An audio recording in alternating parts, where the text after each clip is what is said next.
Gosh, my hands are cold. It was 10 degrees in the flat today. 10 degrees!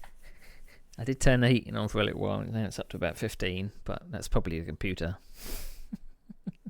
There is no potential better Woody versus Ben action. You can have the IndyCars to yourself, Ben.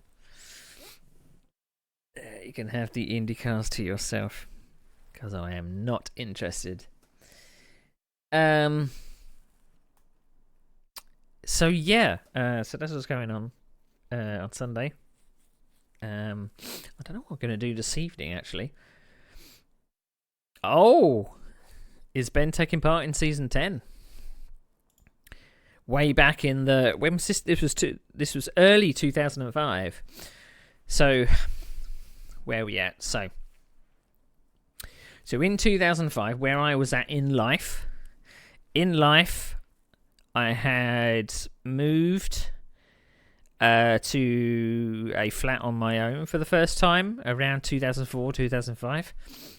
At the end of 2004, which I think coincided with the break between some of the races for season 9 and season 10, I'd actually had back surgery.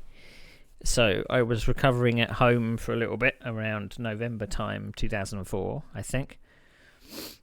So Kyle Arm is actually the starter to the end of 2004, just before Christmas. Okay. That's cool. So in 2004 or 2004, I was 25 years old. So 2005, I would have been 26 years old. Yeah, 26. So I am quite old. Getting on a bit. And I have seen a little bit of improvement in my driving. And I think there was a few things that I mentioned last time I did season 9. Was that there's some upcoming controversy. Yeah, I'd never be able to use Ben. You're just getting on a bit, aren't you? There's some controversy coming up now. I didn't know when it was going to appear, but because we're getting into the last throes of how long I was in UKGPL, so season 10, 11, and 12, I was in the UKGPL from season 3 onwards. And I seem to remember there being some controversy. And now, because we've only got 3 seasons left, it must be in these 3 seasons. So looking at the totals of the times here, you can't guarantee that I was there for the whole of the Nordschleife because it's 55 minutes, which seems a bit strange considering all of the rest of them are over an hour. I don't know if that's a clue. But we've got round 1, 2, 3, 4. We missed 5, 6, 7, 8, and I think there's a 9 and a 10, which I don't have replays of, unfortunately. But they are of 2 add-on tracks. So I don't know whether I actually took part. Who knows? So there is that. There is a non-championship race, which I don't think we'll bother looking at. But because I'm interested in the juicy bit. So I was convinced that with all of my bad performances in season 9, I managed to have 2 second places, I think. But all the other results are pretty much forgettable. I didn't think I was going to do very well, but I got 5th in the championship. And I was in Division 2, season 9. So I didn't get promoted in season 10. I'm still in Division 2. So let's have a look at where we're at. Kyle Army's not really been a good hunting ground, really. I've tended to, for some reason, choose one of the slower cars, which, with a circuit that's got a lot of straights on it, it sometimes doesn't work out very well. I raced... I missed Rouen. Why would I miss Rouen? So I've decided to take a Ferrari, which makes a bit of sense because I'm on a track which needs straight line speed. So I'm waiting for... I don't think someone's going to appear here.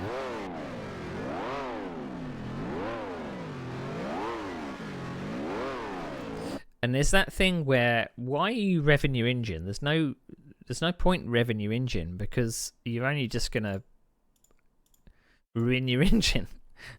So that's why I was chastising myself sometimes at the pit stop. I was on and off the throttle, revving the engine, and you're just thinking, why are you doing that? You could just not.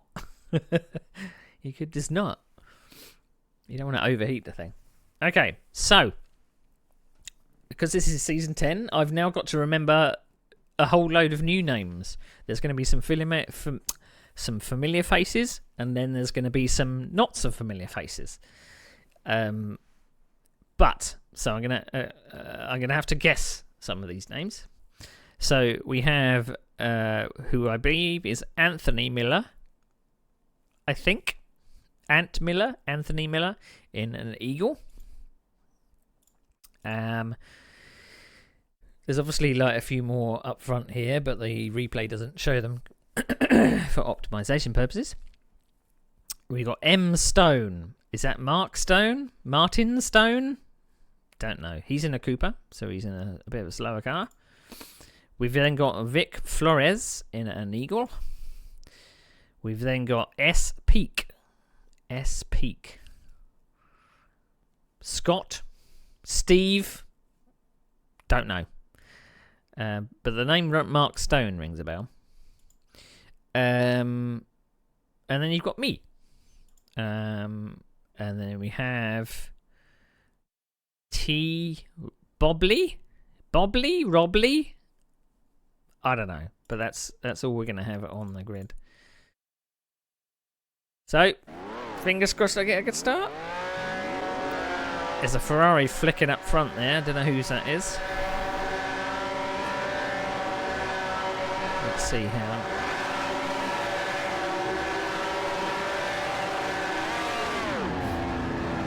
Bogged down a little. Pretty good traction. Staying in the... I think this drive up here might get disqualified because you see that he might have gone through the pit wall, which means that he might be running a different version of the circuit, and he bones the Ferrari into death. So let's see what happened up front. It looks like the Ferrari thought he was clear. I think that this Eagle... well, the Eagle is really drifting wide, but he's basically on the racing line, but that Ferrari thought, hang on a minute, I'm going to take my racing line right across him. So you can actually run different versions of the track. So some people might run the historic version, which doesn't have the pit wall, which gives people an advantage because they can just fade through the pit wall. And it's completely obvious whether you can... to bystanders, but it didn't look. It looked close on my screen, but if we look at him, he went through the end of it, didn't it? But it looks like there's a little bit of lag with his car, so I'm not so sure. So we might have a DQ coming up. So he was quite far back here, so I think the Ferrari member thought, hang on a minute, I could take my racing line. So this is Paul Skingley. And we know from last season, Paul Skingley had either a very warpy car, a very, basically all over the place. He just never seemed to either retired or he had technical problems. So... he's not even close to overtaking here, but in the second phase of braking. But he's going forwards here. He's not going round the corner. So I may call that a racing incident there. And then everybody has to take avoiding action, including me. Oh, look at... yes! Dodgy Dymchurch internet. So we managed to avoid some of the lap 1 incidents. We apparently started 11th place. So if you're not familiar with what this series does in rules, there's faster cars and slower cars. The slower cars get to do a pit stop for not that much time, and the faster cars do a pit stop for an extended amount of time, just to kind of equal out the field a little. The Ferrari does a pit stop of about 20 to 25 seconds. So if you're stuck behind a slower car, your race is pretty much ruined. So I've got a faster car ahead of me, an Eagle, and I've got a slower car behind me. So I need to get past this car so I can latch on to the rest of them. So this is Vic Flores that I'm chasing.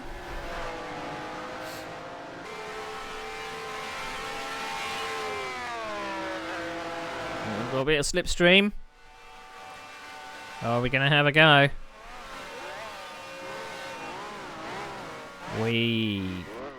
Nice and confident. That's what we like to see.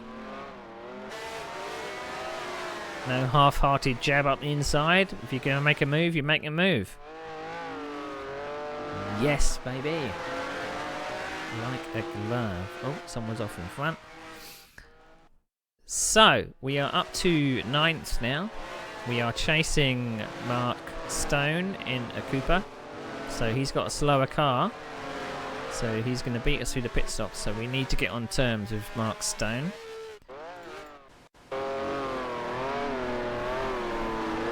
Got 24 laps of this circuit.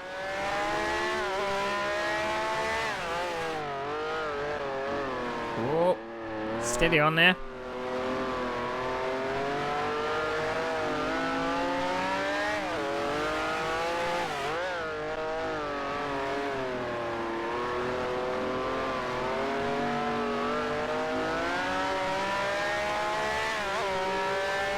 Don't do very well with my gear changes either.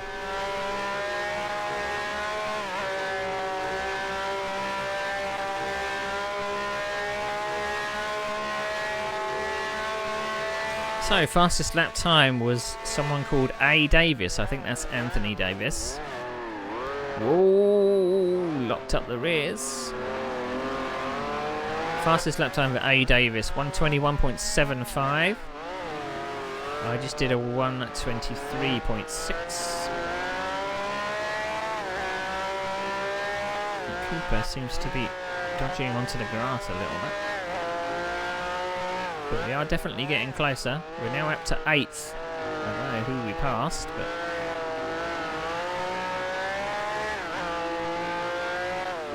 it looks like we're very controlled. No particular drama.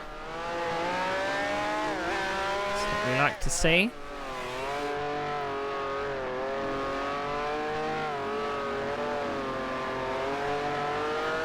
New season, fresh start, I guess. But I have a straight line speed advantage on at least the 2 cars in front.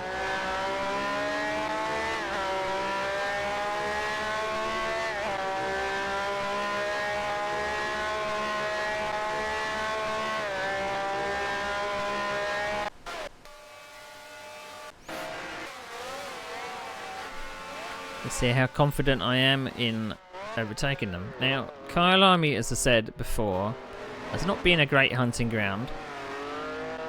Whenever I seem to do this race, because it was sometimes on the calendar, sometimes not. Whenever I do this race, it seemed that I'd get up to a good position and then I'd fall back because of a crash or avoiding someone or something like that. And then I'd work my way back up again, and then I'd crash again and then get knocked back. So I never really got a good finish. But that Eagle is hunting in the background, but they will have to stop for more time than me in the pits. But it looks like that Cooper is making an awful lot of mistakes. We seem to be drifting pretty well, not even hitting the curbs or anything. I mean, once we get in the slipstream of that Cooper, that's pretty much done. So I think that's a Honda, that's a Ferrari, that's a Brabham, and then a Cooper, and then me in the Ferrari.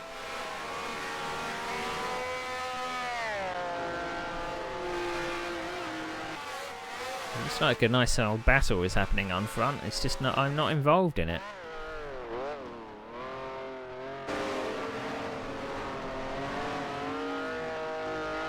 Right, so fastest lap time 1:21.0. I've just done a 1:22.7, so I'm getting faster. I was never really fast out of the gate. I always seem to have to warm up a bit. I could never do my fast lap on the first lap. I always seem to kind of start off a bit slower and just get in the swing of it, get my rhythm. I think it's pretty much like that nowadays. You know, I haven't changed in that respect. I'm chasing a pack of cars. I'd love to get involved.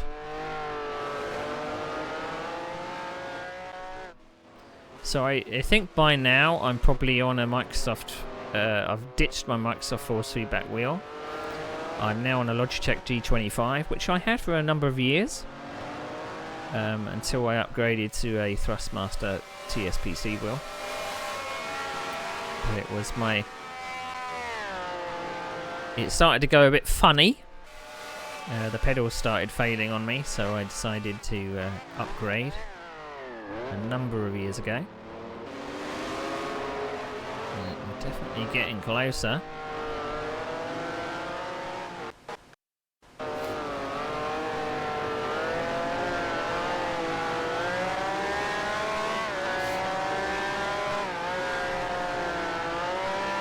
And it's always a depressing thing that when you're all nice and neat and tidy and the car ahead is all over the road, but they are still faster than you. Oh, there's a Ferrari spinner. That's an extra place for me, so that's 7th place.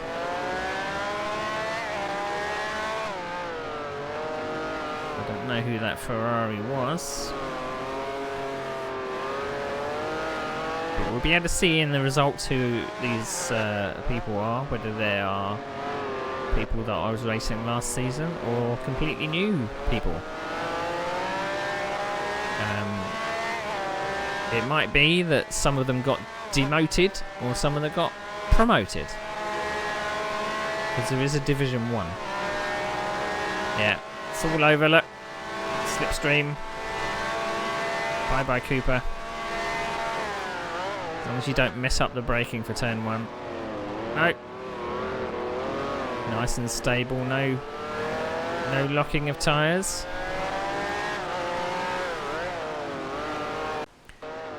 We've got to chase down the cars ahead. Still a lot of people taking to that grass verge. The entry there. I'm now down to the low 22s, but we did get a slipstream over the line. Lap 7 of 24, so a quarter of the distance-ish. Didn't do that corner very well. So I should be able to pull away from the Cooper now. Not if I do that, I won't. But obviously I'm doing this kind of on my own pace. You know, the people in front have got kind of an advantage following close behind each other. They're drafting.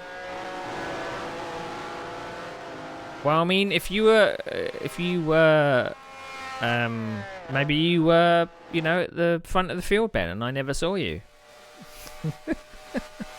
We'll have to see in the race results whether you actually appear.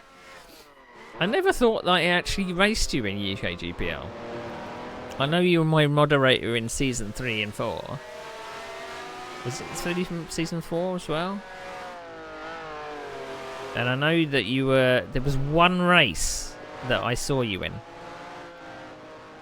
which was at Rouen, and I saw you parked against the fence. It's the only race I've seen you in.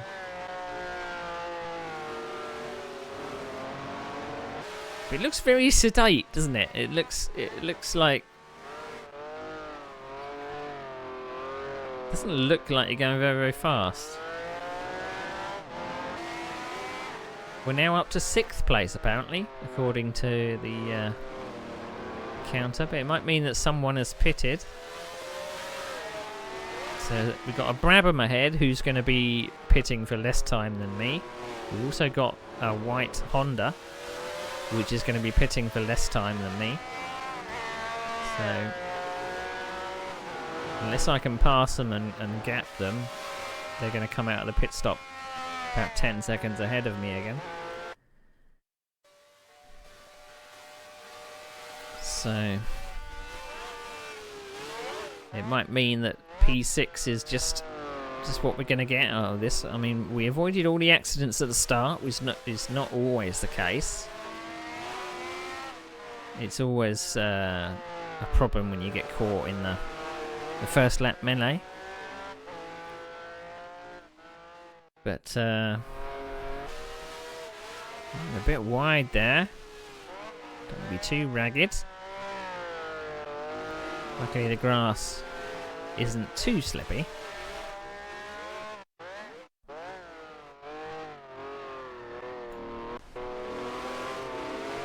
But we are catching this battle ahead.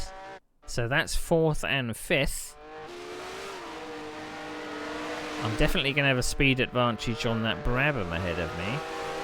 Once I get in the slipstream, that's going to be a done deal, I think. So who are we fighting? We're fighting, I believe that's Colin McDonald in the Brabham, and we're fighting Baz West in the Honda.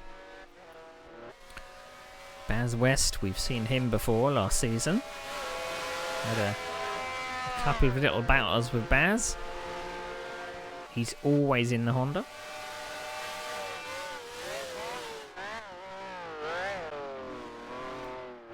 In the earlier season, it did work on a token system. That you were restricted with your car choice. So you had a certain number of tokens for the entire season, and the token system meant that you couldn't run the fastest cars all season. You had to at least pick some of the slower cars. But I think maybe a lot of people didn't like the fact that they were restricted with car choice, because they have a choice of car that is their chosen. It suits them. Obviously the Honda suits Baz West, because I've never seen Baz West drive anything else. Now Baz West does race still. We sometimes see Baz West when Ben is racing some iRacing.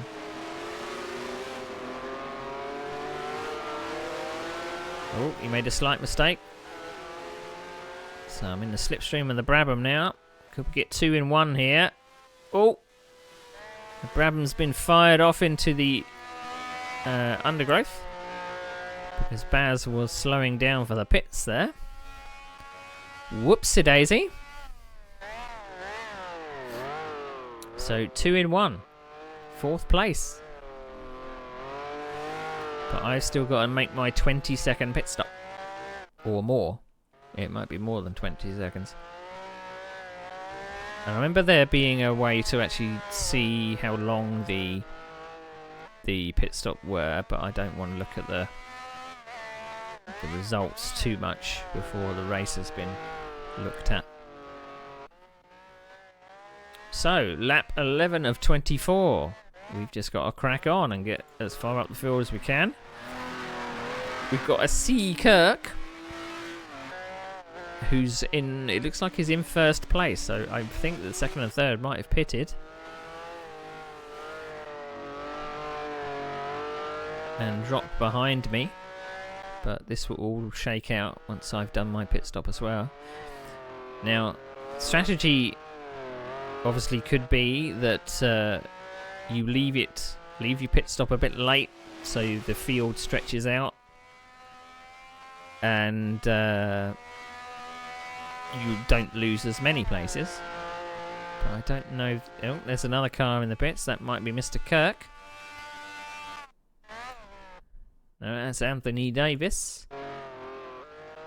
So we should now be up to 3rd. Maybe it is Captain Kirk. Who knows? Who knows? Might be Chris Kirk. Okay. The name doesn't ring a bell. There's a Clive Loynes. He's now in 1st place. In a Lotus. I always despise people that just took the Lotus all the time. It's like, oh, do you want to win the race? Oh, just take the Lotus. It never really seemed to be handicapped enough. It was just blisteringly fast.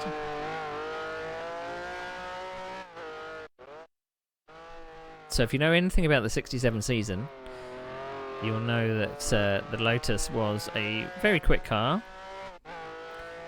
but it was very unreliable. Oh, we're coming into the pits. I mean, Cooper drivers are fine, because I was a Cooper driver. Damn it, there's a bloody Lotus in front of us. Hopefully he leaves before us. Yeah, that's good then. Right, so that's one of the Coopers that has pitted and come out in front of me. So I'm probably chasing down Mark Stone again. That's a hell of a... Look at all the people streaming past. How depressing. But we're closer to the Lotus. What place am I going to be in now? I'm probably going to be back in 11th place. We've got to do some passing again.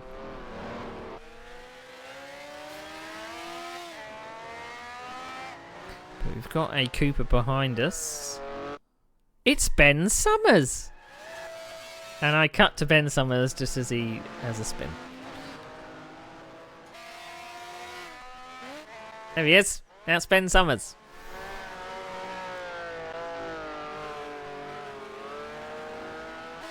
So I might be a pit stop ahead of Ben Summers. So you might have been a little further back on the grid, that my replay didn't detect that you were there. I'm interested to see what the position counter is going to say. How many places I've got to make up. I was 6th before all of the real pit stops started. So it says I'm 5th, 7th.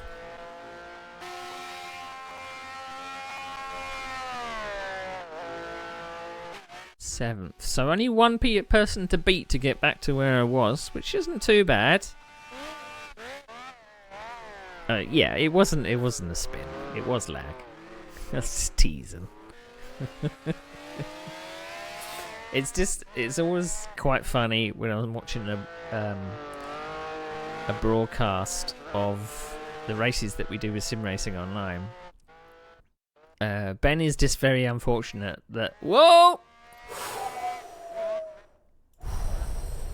Was that close, or did it just look close? I think it just looked close. He was nowhere near. God. Yeah, that was alright. That was fine.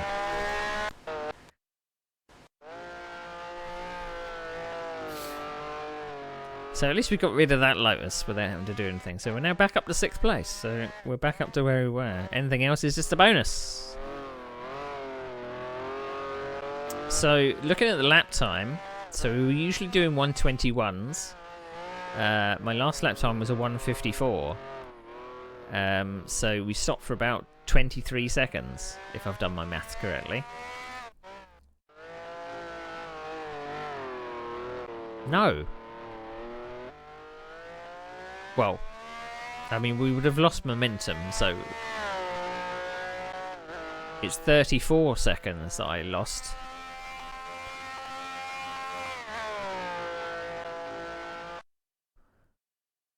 Yeah, so we've updated to 6th place. Lap 15 of 24. This race has gone pretty fast. And it's been relatively uneventful. Which I always feel that there's something coming, you know?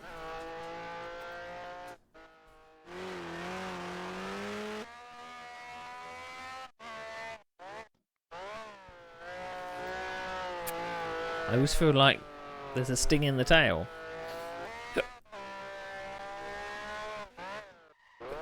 think I drank my lemonade too fast. Got my hiccups. There's no one about. Where is everybody? So, 6th place. 4th place. S Peak. So, has he dropped down one or have I gone up a position?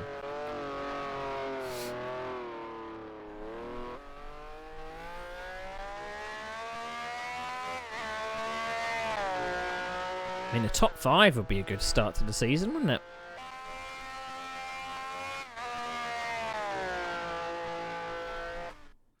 But this was the first track that I ever did an online league race on. All those years ago in the year 2000.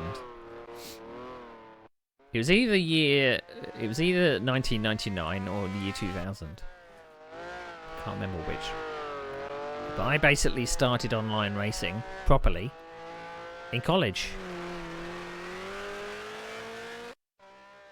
I had my Microsoft force feedback wheel bought from Electronics Boutique. I borrowed a 56k external modem because of my game would crash whenever I tried to dial up and use my internal 56k modem. So I borrowed someone else's, and that's basically how I started. Had it strapped to my crappy little desk in my college halls of residence, and used to do online races at 9 o'clock at night.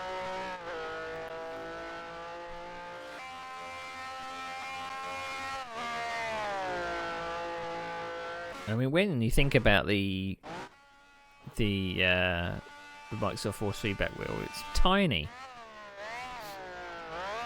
Season 3. Yeah, 2001. First ever race. I mean, I probably did a little bit of practice beforehand. Maybe. Just to get used to the online racing. But that was my first organised online race. Because, I mean, online racing for me didn't exist before that. It was all single player games. So before this game come out, I was playing games like Grand Prix 2, the original Formula 1 Grand Prix, any Formula 1 game I could get my hands on, basically. Indy 500, anything with wheels that could be played on a PC, I used to play it. And then a friend at college at the time had bought a magazine, and it had a cover disc, and it had a Ferrari at Monza, and he played it, and I was like, this is amazing. I mean, I think at the time as well, it might have been around the same time, because I think NASCAR 3... Did NASCAR 3 come out after this or before this? I think it may have been after this, because I did do some NASCAR racing in NASCAR 3.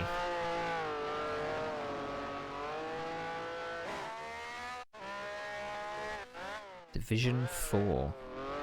I mean, you're always a division either above me or below me, Ben. We never seem to be in the same place at the same time. Which is... I don't know, maybe it was fortuitous. Maybe it was fortuitous.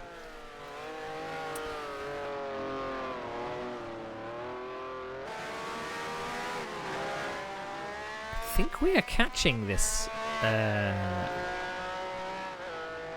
this Cooper ahead, but I think we're running out of laps. We're just about to start our 19th of 24. I don't think we're going to catch him, you know. But we're up to 5th place, the top 5. It's good enough for me. I mean, I'm not really going to be knocking on the door of a championship.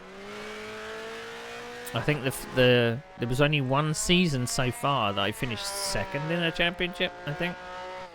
But I was way off the leader. All other seasons have been kind of around the top 5, top 7. I was never really running at the front. But, I mean, again, I would miss a few races. I would, you know, drop points that way. Whether it's due to work schedule or other stuff, I don't know. I don't know what I was doing at the time. I thought that online gaming would have been my, you know, most important thing to do at night.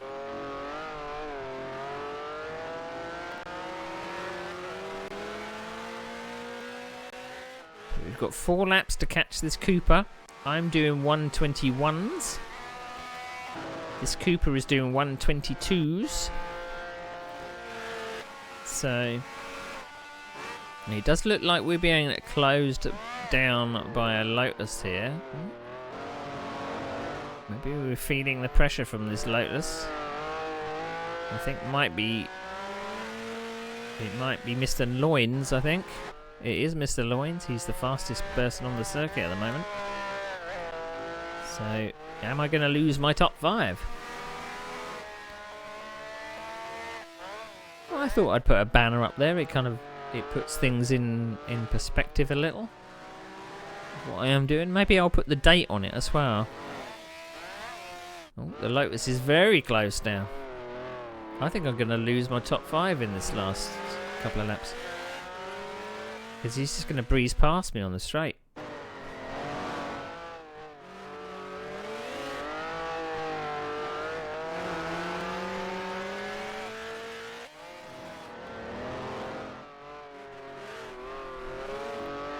I don't think I can keep him behind me for 3 laps. Particularly if we get onto the straight like that, we won't. I don't think I'm really getting that close to that Cooper ahead of me.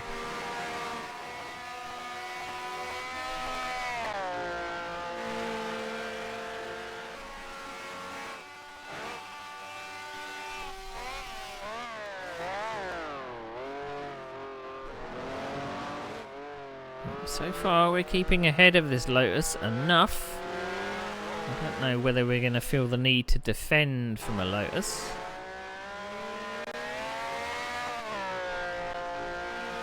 There's not really much you can do with the difference in straight line speed. But we are definitely pushing. This is the first time I've seen me completely running off the track.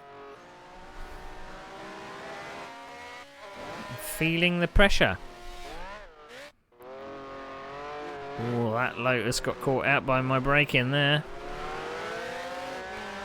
That's S Peak ahead of me in the Cooper. But I've got a Lotus crawling all over the back of it. I hope this doesn't end in disaster, you know. Whoa, we're on the curb. Ooh, we just hung on to that.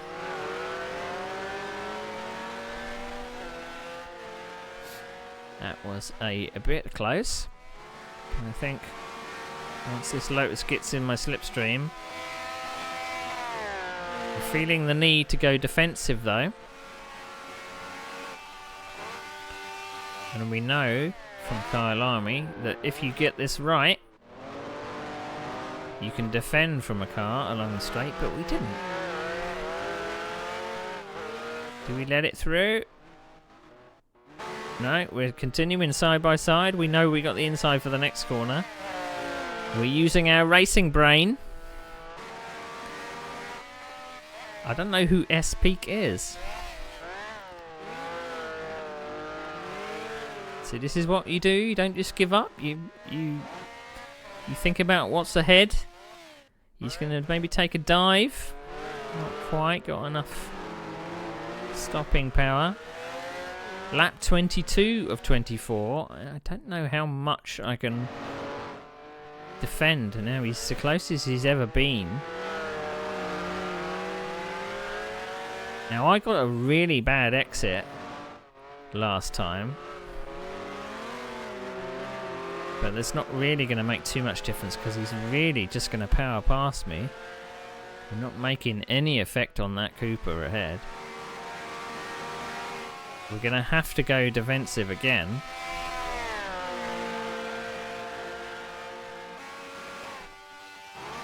He thought about going to the inside there. Can we defend? We've got the inside to this corner. Ooh, that was a little bit of a lag touch there, wasn't it? That looked like a little bit of a... I might have run a bit wide. Let's have a look. So we're coming down to turn 1. So what I'm watching for is this big dark line. Whether I actually kind of cross the dark line. He braked very, very deep. I'm pointing... Oh, I've gone a little bit wide. I mean, yeah, I did drift a little bit off the line, didn't I? I didn't leave him an awful lot of room. But you can see that I'm pointing that way. I just can't get it turned. I think I'm just going a little bit too fast, or I have a little bit too much rear grip and not enough slip. But that does look like a little bit of a maybe netcode getting involved as well. But I did kind of run him out of road. He did have enough space there, but I mean, netcode got involved, and so I'm wondering whether I get penalised for that, which will be a shame, considering it was quite clean up until now.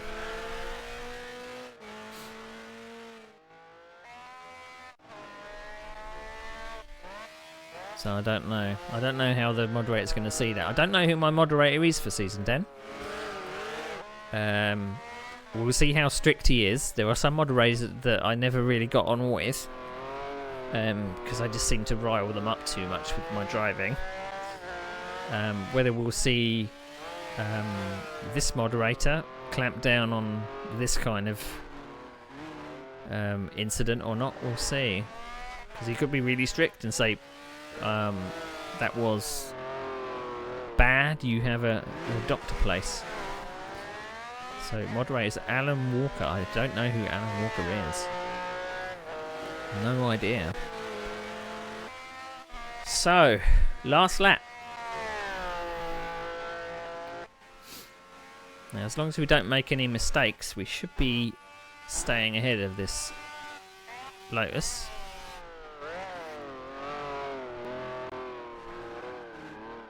But I did say that it was kind of the race did die down a lot, didn't it? And then it livened up near the end with this battle for 5th place.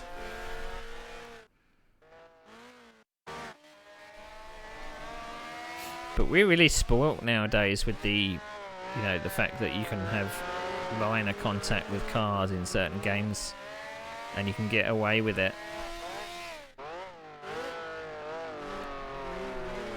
I would have been tempted to go defensive there.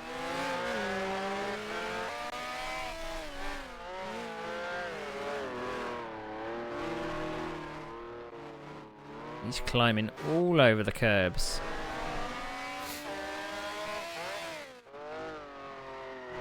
Now, it does look like he's chasing my back wheels a lot, doesn't he? Which sometimes is a bad sign. Because if a driver is just chasing your back wheels, they're not going round you. Did he get me on the line? Did he get me on the line? I don't think he did.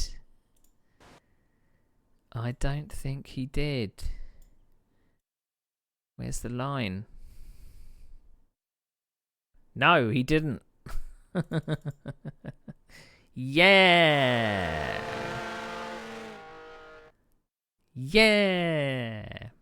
I wonder whether we're going to be docked place for that. I really hope not, because I think that was pretty good racing. Right, let's have a look at the results.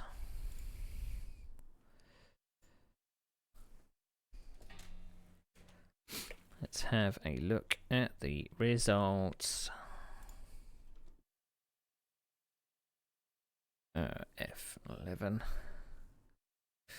So, right. So it is the 12th of the 12th, 2004. Kyle Army, Season 10. 2004 to 2005. So Alan Davies comes away with the win. He was in an Eagle. We've got someone called RMJ, whoever that is, in a BRM. Apparently comes from China. Didn't know I ran against anyone when it came from China. He was only 1.7 away from the lead. How about that? That must have been a finish. Mark Stone gets third. I get fourth. Why did I get fourth? I started 12th, ended 4th. That is pretty good. So where did someone get absolutely thrown out then? We do see that someone's got a penalty for 2 points down here. Chris Kirk. So we obviously didn't get penalised for our contact with Clive. So Fester. I don't know who Fester is. I think that's Rick Foster. We managed to pass Baz through the pit stops, which I'm quite surprised about. Oh, we ended up ahead of him. And then we've got Simon Loynes down there, which probably is Clive's brother. Vic Flores, that we were fighting with early on, was only aimed to go back to 9th place. Then it is Ant Miller. I think I remember meeting Ant Miller, actually. Ant Miller is an Irishman, I think. I remember meeting him at Goodwood. He got very sunburnt. And Chris Kirk got a penalty for something. Ben for Phoenix Racing finished in 13th. He started 18th, but 13th. S Peaks train. Maybe he joined the wrong race. Maybe he did. There is a lot of drivers in this race. A lot of drivers that I don't remember. So we got Andrew Hodgson, who's one of my teammates here. Started 6th, ended 15th. He must have had an absolute nightmare. A nice quiet race after the crash fiestas that I'm used to. Congrats to Alan Davis on the win. Right, let's see.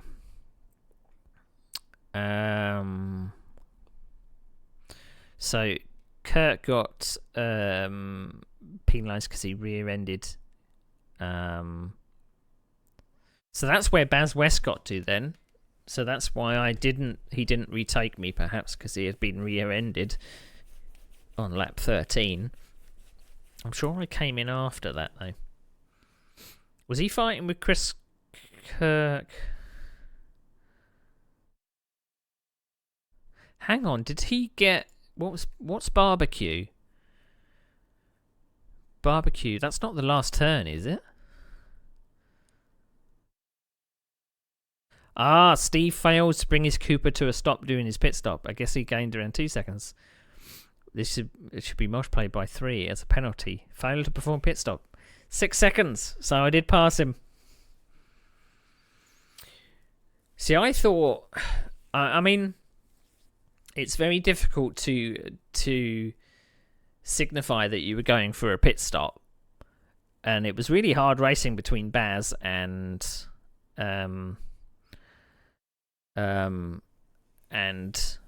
Chris Kirk. I don't think there was like a... If you were going in for a pit stop, you wouldn't necessarily move to the inside because that means you would have to slow down more to get round that turn. You would want to kind of go round the turn on the racing line, but slow. But if there was someone directly behind you and you were braking more than... Because it's a flat-out corner. So... Right, so the next race is at Zandvoort, the 9th of January.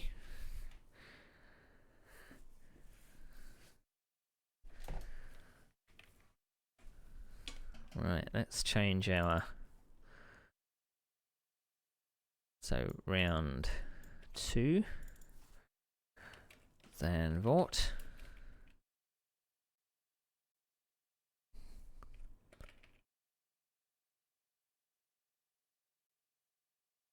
I suppose it's a little confusing that I put it's 2005, but just wait for that to do its updating.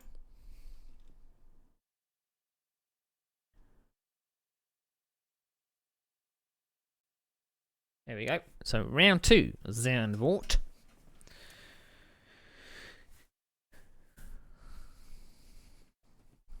Okie doke.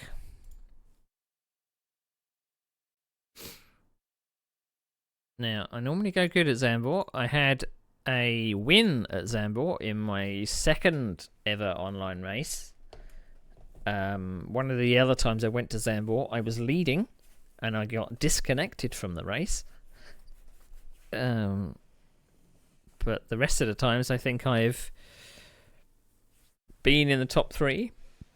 There was a race where I was near the front and I was chasing down the leaders and I completely boned it. But right, let's see.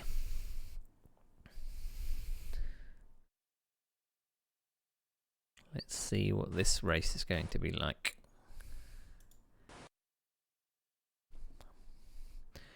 Do I take my trusty Ferrari? I do.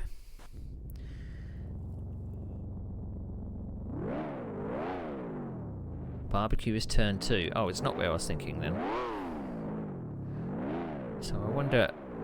There was no. I didn't spot Baz West in the moderator report for that. So we're starting second, I think. I don't think. Is there a pole man up here?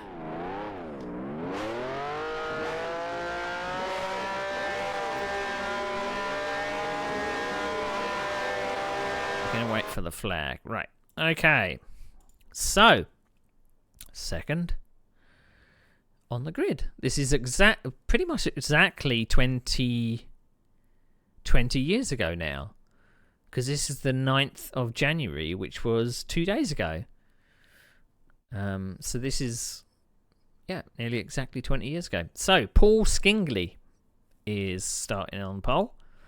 Got me in the Ferrari behind him. We've got Colin McDonald, or Clive McDonald, I can't remember which, in a Brabham. He's in a slower car, so he's going to pit a little less than us. So he's got a pit stop advantage. And then we've got M. Chapman right at the back. It would help if I could see more cars. Maybe I should view... Right, how are we going to do? Well, we got a bit of a ropey start. We're going to stay on the inside down to turn 1. I'm not sure where all the other drivers are. I'm sure they'll appear at some point.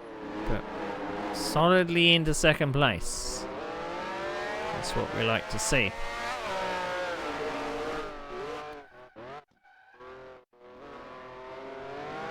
That Brabham is chasing my back wheels. I'll get the hairpin a bit wrong. Right, is this race going to be filled with action? Are we going to be fighting off this Brabham for the next 27 laps?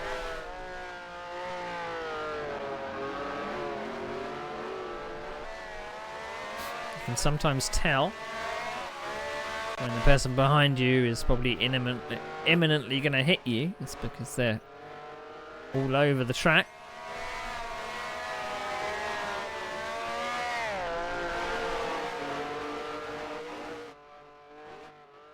Not quite in the flow yet, I don't think. Looks like I'm slightly unstable coming through these turns. Zandvoort back in this day did have a really good flow to it. Now obviously I've got a bit of a straight line speed advantage on that Brabham. So you see how close he was coming up to the final turn. He had no chance of getting anywhere close. So you store that in the memory banks. You kind of think, well, he was that close on the start of the straight and he wasn't even close to getting alongside. So you store that in the memory. Oh, the leader has crashed. I get gifted the lead.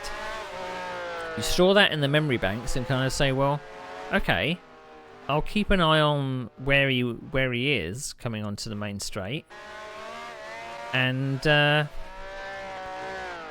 if he's ever closer than that, then I'll worry. But if he's the same distance behind, then you don't need to worry about it.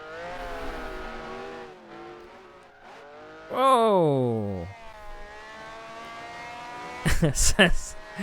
Brabham spins and gets replaced by a Cooper. So I'm now being chased by A. Davis. Now, unless I can pull out a gap on A. Davis, he's going to beat me quite significantly through the pit stops.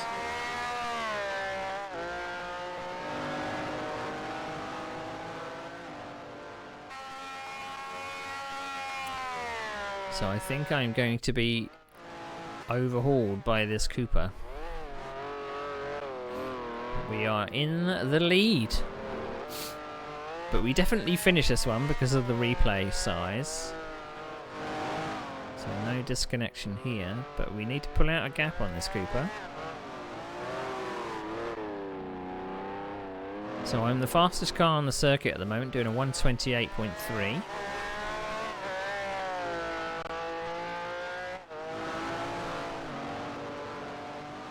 I'm surprised I don't get a nosebleed from being this far up the So Alan Davis is normally one to take a Lotus, I think, from what I remember from some of the past seasons. I think he always seemed to be annoyingly in a Cooper, annoyingly in a Lotus, and winning everything.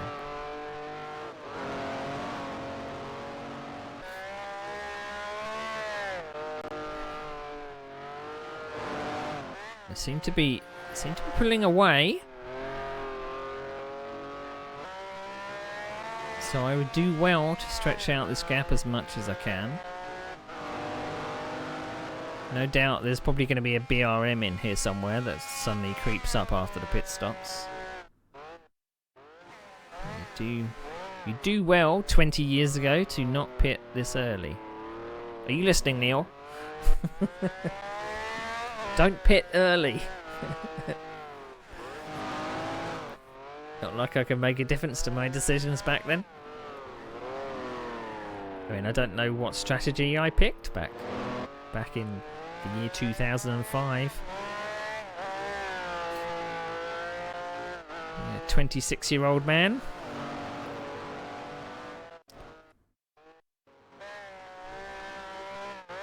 Just don't make mistakes. Don't throw it away like Paul Skingley did.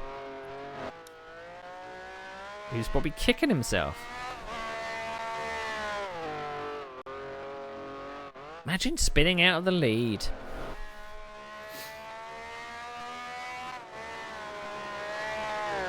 I mean, I don't know whether I would have been running this particular skin pack for this track. Because from what I remember, by default, Zandvoort looked very orange because it was all sand. But when it got updated graphically, people put grass down. Alright, so 15 seconds. So if a Ferrari stops for 20 seconds, the Cooper's going to stop for 5. So I've got to work back. So I did the fastest lap of the race, 126.9. That Cooper is in the 127, so I'm gaining a second a lap.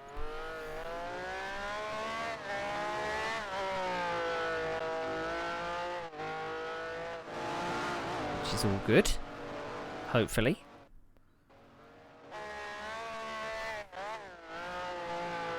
I'm just going to open the blinds a bit so I can see.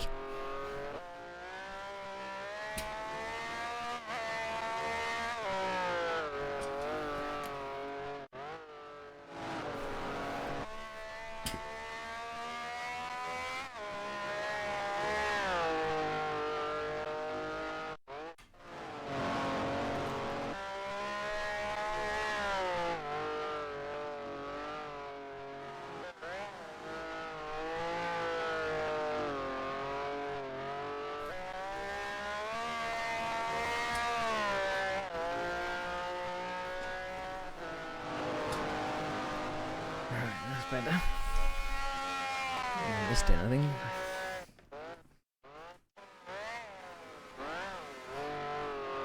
And I'm gently pulling away from that Cooper.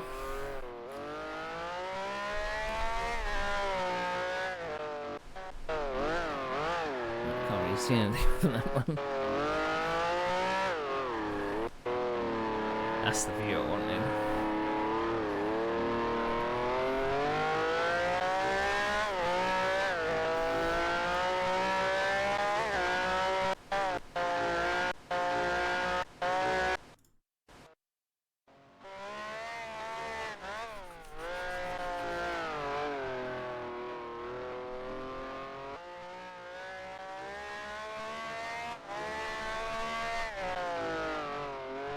Still the fastest car.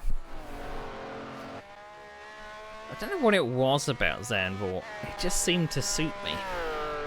I don't know. It was the flow of using these cars on this particular kind of style of track.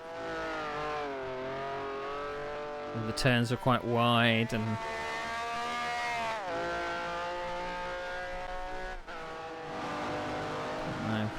so no hint of coming in. Is that still the Cooper behind me? It sounded like a distant engine note.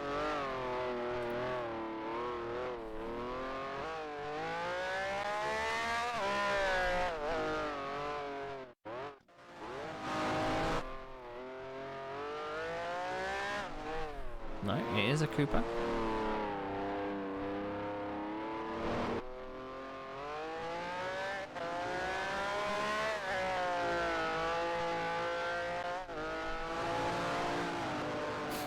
It's a little bit disheartening. Obviously you take a car you're comfortable with, which seems to be a relatively fast car, and you're just going to get beaten by a slower car that can pit for less time. But they had to balance this per circuit as well. It's kind of like the equivalent of a balance of performance, like in modern day GT racing.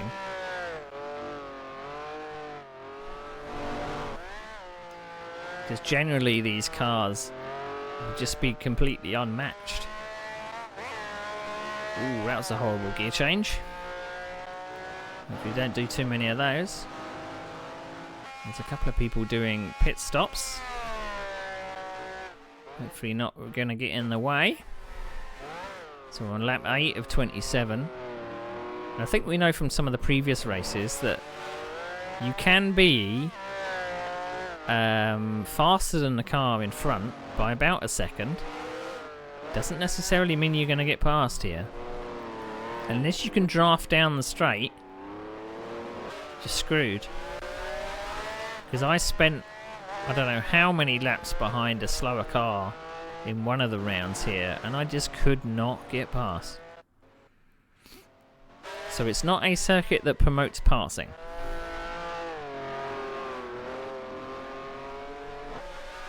But the car in front is not for position. I am lapping it.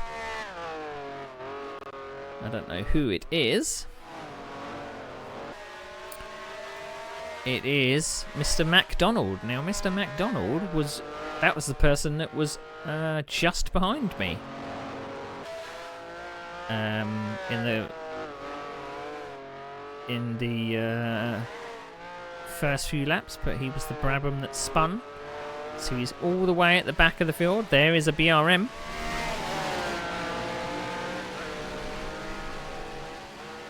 We are pitting now. I think the rationale is we're going to get held up by lapped cars. So we don't want to get held up ourselves.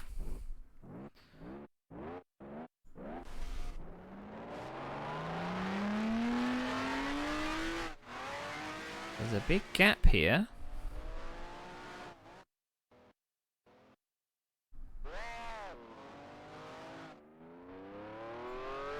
So that is for position.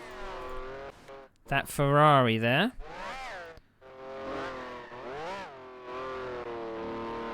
So I think we may have come out in third?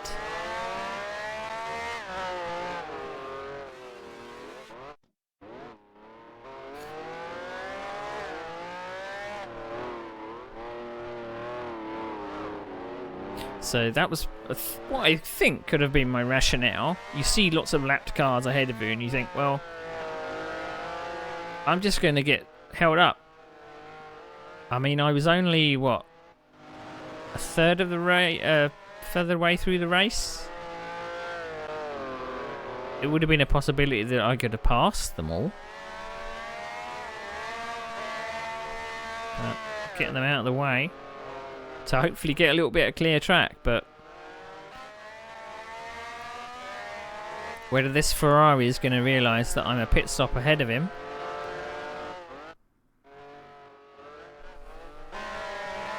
It's not really worth fighting a Ferrari that's a pit stop ahead of you, because you're not going to earn anything.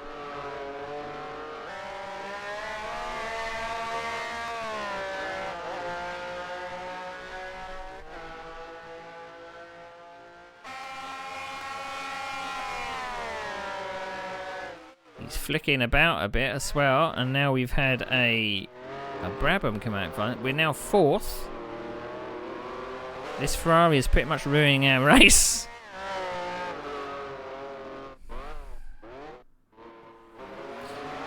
So that Brabham is a lapped car. That's Clive McDonald again.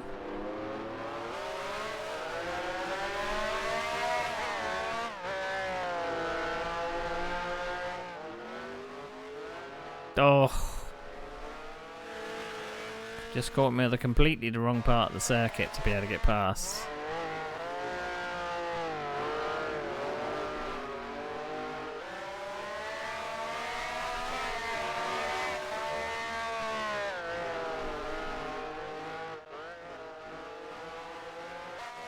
So we did a 126 was our fastest lap. 157 was our pit stop lap. So we lost 31 seconds in our pit stop.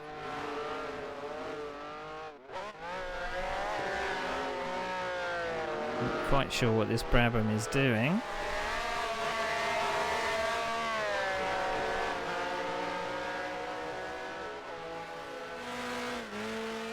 So I've been behind him for about a lap or so. He could possibly let me by. He has overtaken the car ahead. Okay. So if Alan Davies pits now, he's going to have so much of a lead because I am being held up by 3 seconds a lap.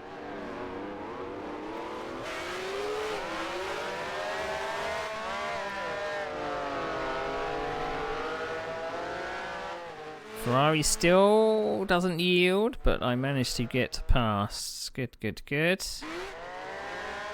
That's how you do it. Right, let's see if we can get these lap times up. I've obviously not been beaten for the fastest lap, so that, but my lap times have considerably dropped since I've been trapped behind these guys.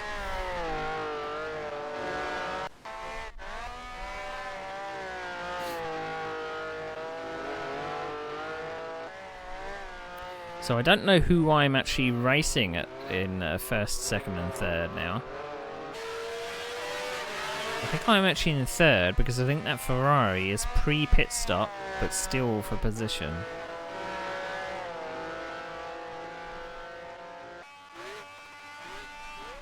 Right, so these two people are lapped cars. That last lap was still a 129 because I had to pass that Ferrari mid-lap. Ooh. What did I miss? What did I miss?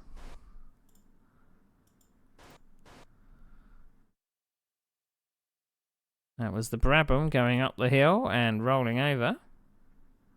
Ooh, he got his braking all wrong. Hopefully thinking that he was going to come down and hit me, but no.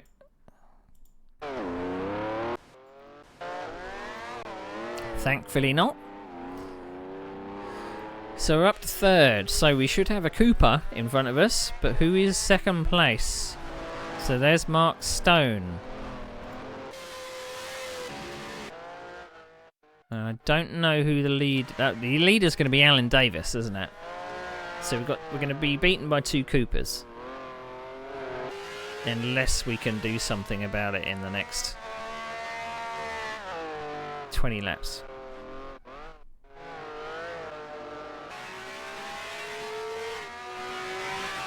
It's not 20 laps really, is it? It's 15 laps.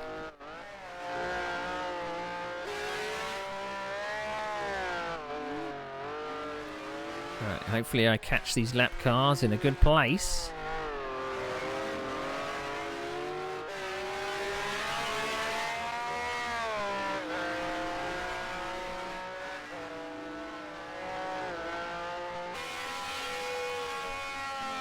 Let's see what the lapping etiquette is like back then.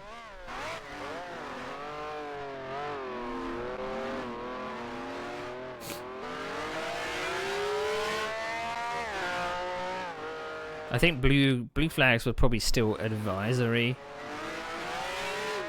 I mean, it was still probably like, you know, a gentleman rule that just don't make it hard for the car behind, you know.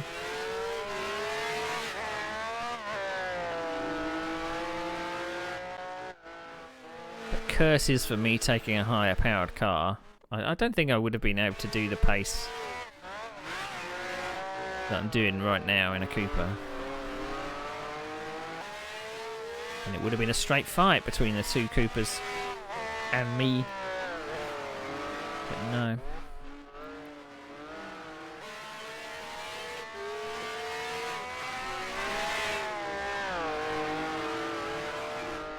I mean, one of the downsides about this track is they do take a little bit, all the corners take a little bit of commitment. That you're kind of mid-slide. And if you go in mid-slide too fast for the guy in front, it's not like you can suddenly back out. Right, so I'm up to the 127s again. I did have to pass that Eagle quite awkwardly. So lap 14 of 27. I've got 2 Coopers to pass to win this race. But we started the season with a 4th place. I mean, a 3rd place is not too bad.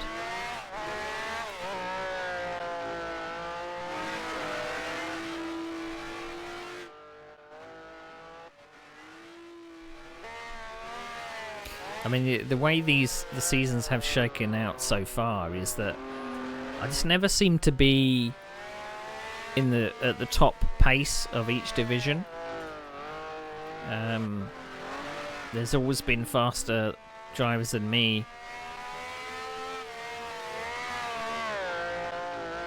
I mean, it would be like, obviously, if you finished, well, top 3 of your last division and you got promoted, you would think that you would be at the tail end of the next division you go to. You wouldn't next go to the next division and then end up having, you know, dominating, would you? But you don't get faster unless you race people that are faster than you. Really.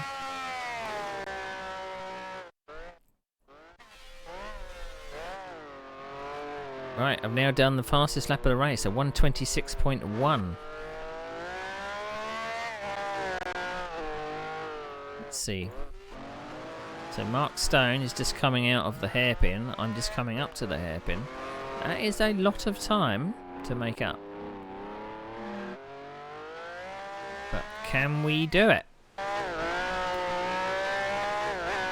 So I don't think I can even see him.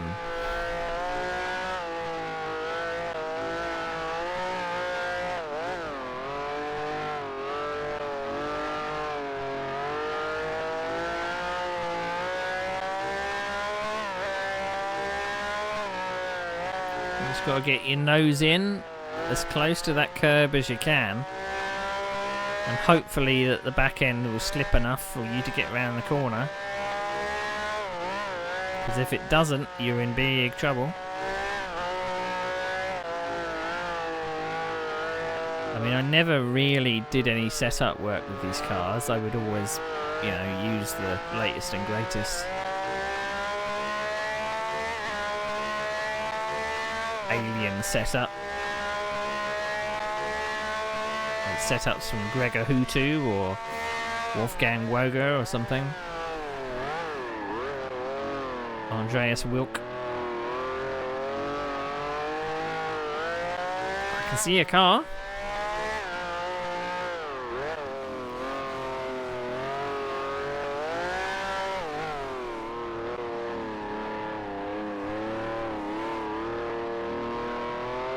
Whether we were... I mean, maybe I was thinking back to what's happened in previous races at Zandvoort, being stuck behind slower cars. I saw that train of 3 cars and I thought, you know what? I might as well pit. Because I knew how much time it... Even lapping a car, unless they would at least lift off a little, you had no hope of getting through them in at least sector 2. I mean sector 1, not a hope. So I would have just hemorrhaged lap time. But I would have pulled out even more on the car behind, so the field would have been maybe a little more strung out. Yeah, you can see him just going into turn 1 there. I've got my carrot to chase. I'm putting in the fastest laps of the race. Just don't blow it.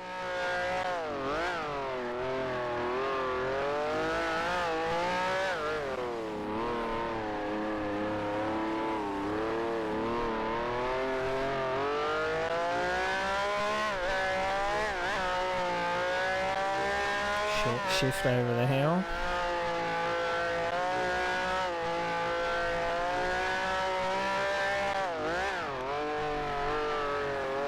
I am catching. Is that the right person though? It's not.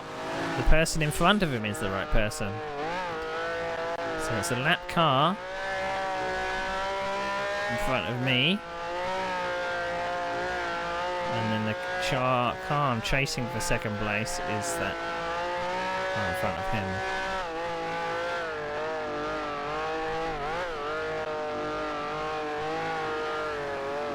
So it looks like a Honda in front of me at the moment.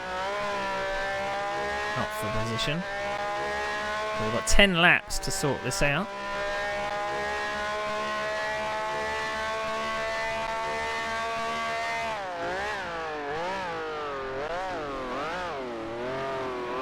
Right, am I going to awkwardly catch this Honda on this lap, or am I going to catch it right at the end?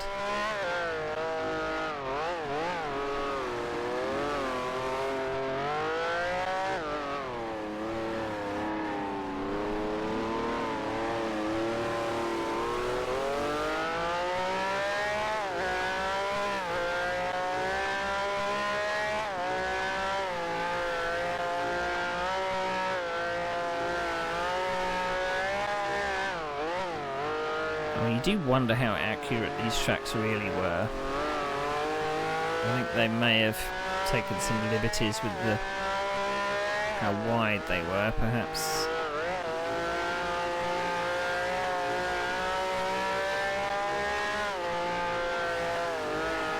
I don't know why I'm tense. I can't do anything about the race. I am going to catch him at the end of the lap though, which works out perfectly, but can I get this lap car up to turn 1?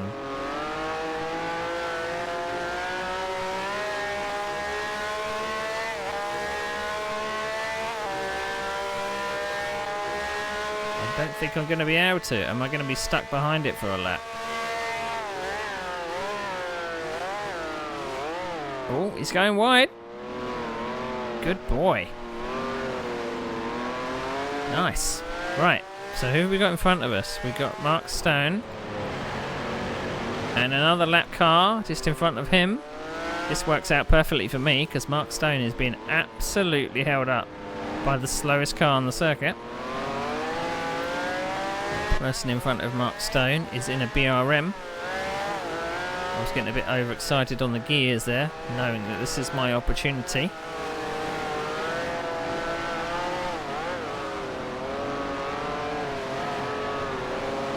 I'm like, see what it's like? So I should, if I'm patient, should just be able to wait till the straight and then Mark Stone and me are going past. Whew. This is a done deal, I think. Give me my second place back.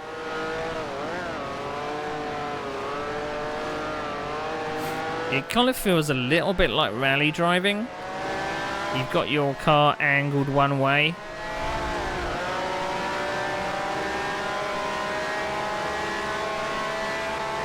Now, this was always very difficult.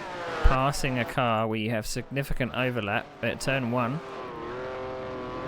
Ooh, that was a bit tight, wasn't it? How much space did I leave him? Not an awful lot. Oh no. Actually a barn door. I left him an absolute barn door. I was ahead, all the way to the corner. I came off the racing line to give him space, but he felt maybe a bit too crammed in on the inside. Didn't quite get it turned in. Let's look what he saw. So he can't see me. I'm in the blind spot there. So if he got his braking right, he's thinking, well, he's going to give me a car's width on the inside. But unfortunately, I think he slowed down too much there. He may have hit the curb on the inside. But I definitely stayed wide. I gave him the room. So that was another 3 seconds off my lap time by being held up that lap. So we got someone having a bit of a... So there's A. Davis, who's just coming around this corner here. So we've got a little time to make up in the next 7 laps. I don't think we're going to get there. This may be futile.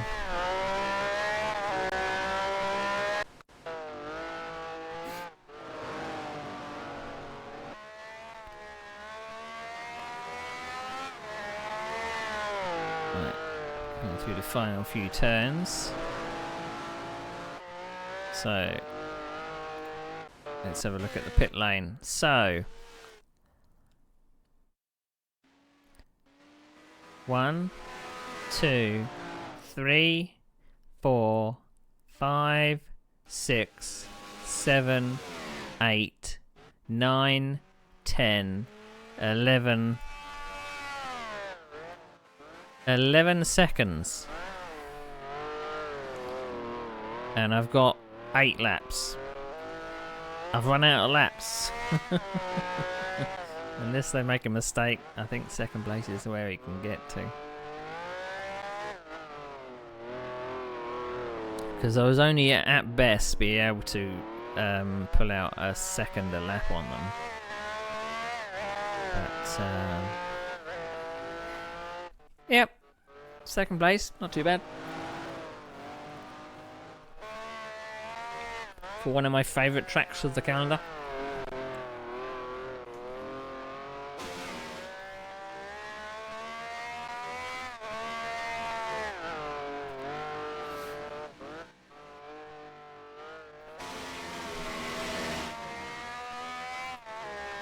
Here there's a BRM of a lapped car just in front of me.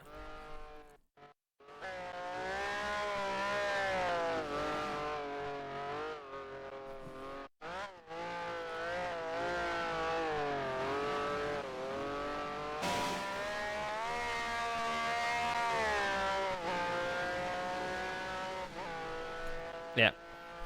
So you can see him just in front there. Just going into turn 1.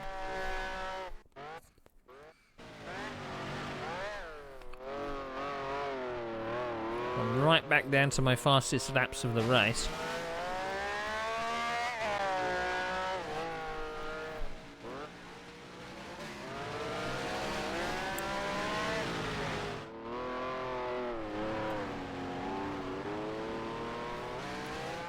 This BRM's going to be a little bit of a... I don't know.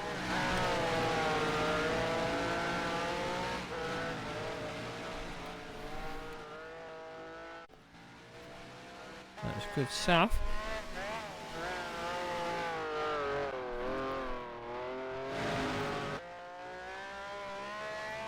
I couldn't remember whether the numbers on the cars were just randomly assigned or not.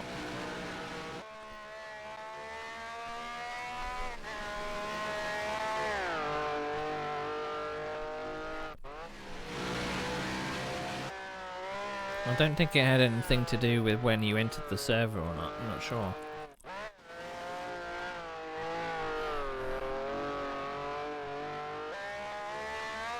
Maybe it did. Maybe I was the 15th to enter the server.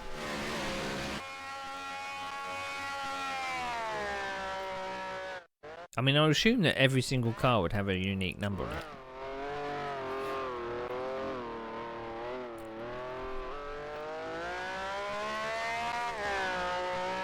Maybe.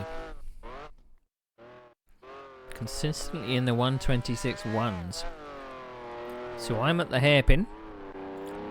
The car ahead is just going through the turn after the hairpin.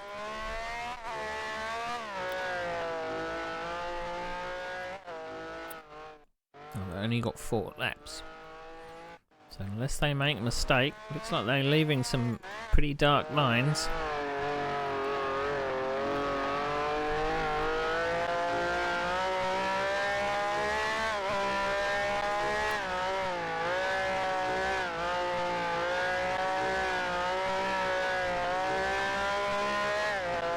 Took lead at the start, but we couldn't quite have the pace to be able to overhaul a car that had to stop 15 seconds ahead.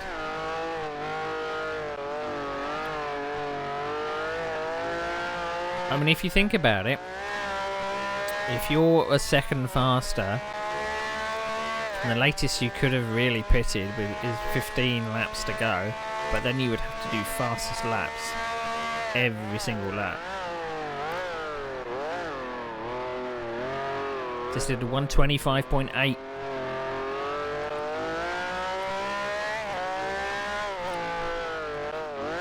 guess I wanted this win, but I don't think I'm going to get it. So it was on lap 24 of 27.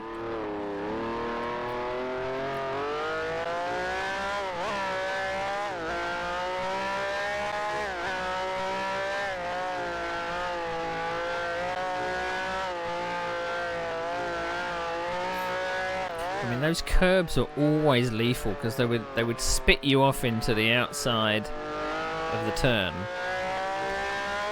And particularly this track, I can remember that if you hit the outside dirt, you would either spin straight around if you hit it with the rear wheels, but if you hit it with your either the left side tyres or the right side tyres altogether, it would just pull you off the road.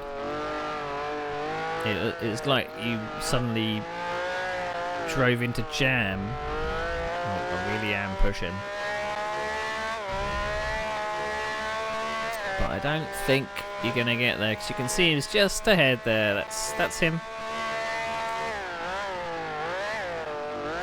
You've run out of laps. Doesn't matter, you can drive as fast as you want. You can't make up that amount of time in 2 laps.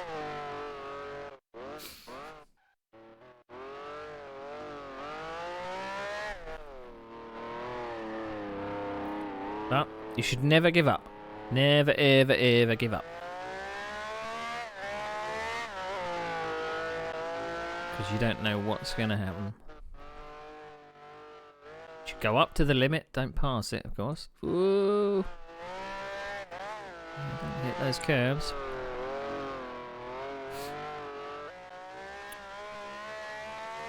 So with these races, you could be the fastest car on the track, but it was all dependent on car choice and how fast you can go in each car. And that's what this league was about.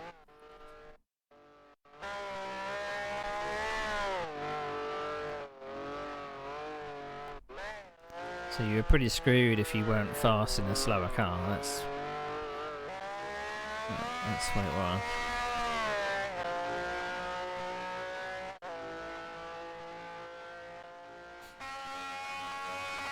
I mean, I can even see that car in front, but it's half a straight ahead. It's probably just, you know, stroking it home, as they say. Whereas I'm having to drive the wheels off this thing.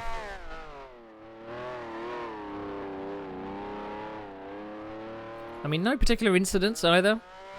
These two races have been pretty clean. All the passes I've made have been quite decisive. So I'm pretty chuffed at that. There's been no real hesitancy about it.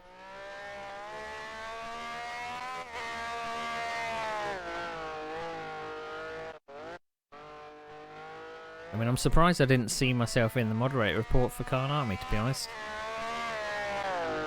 But,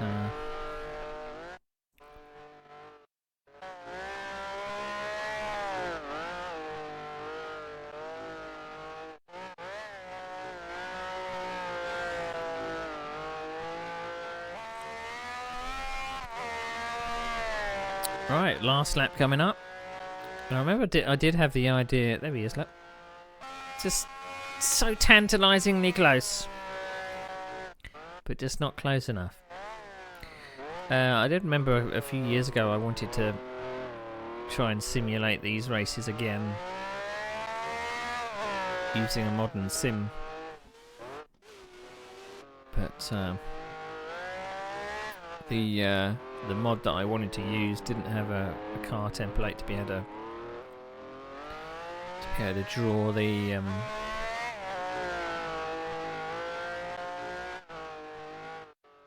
cars of the drivers, and I thought it was, I don't know, just felt like a lot of effort for not a lot of payoff, really. Because I can't imagine that driving against a full season of AI cars would have been that fun.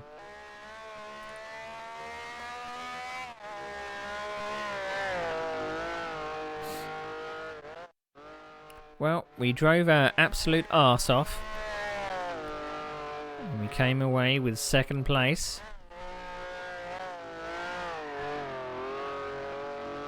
Just don't pop your engine over the line.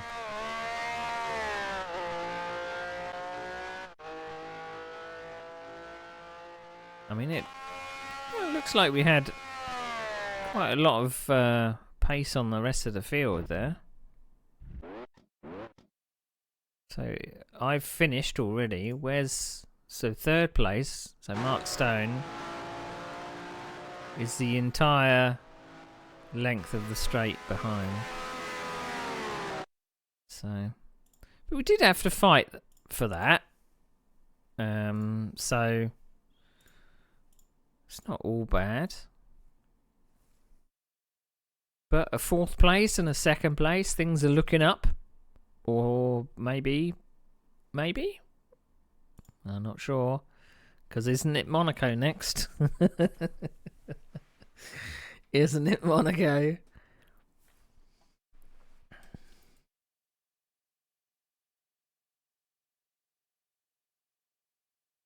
Right, let's have a look at the results. So that was Zandvoort. So that was the 9th. So I wasn't mentioned at all in any of the incidents for the last race. So the 9th of January, so literally 2 days shy of 20 years ago. So Alan Davis comes away with the win. Only 6.4 seconds in the end. I'm surrounded by a sea of Coopers. So you see that every single person I'm surrounded by was in a slower car than me, which is depressing, but it is what it is. But Ben gets a 4th place. How about that? Came from 11th. Nice. I mean, I started second and then ended second. How depressing. But, so I don't think there's going to be any particular... Oh dear, things happen lower down in the field here.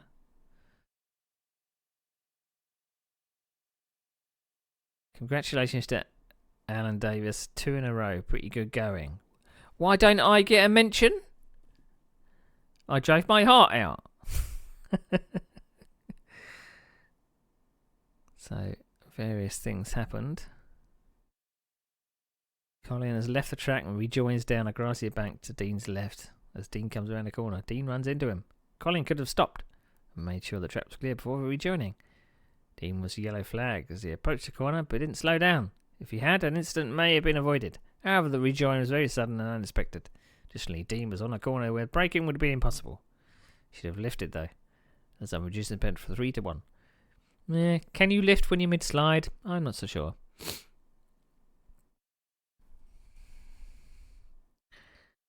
Ben was dropped by the server on lap 1, but his replay shows him finishing 4th between Mark Stone and Baz West. Ah, interesting.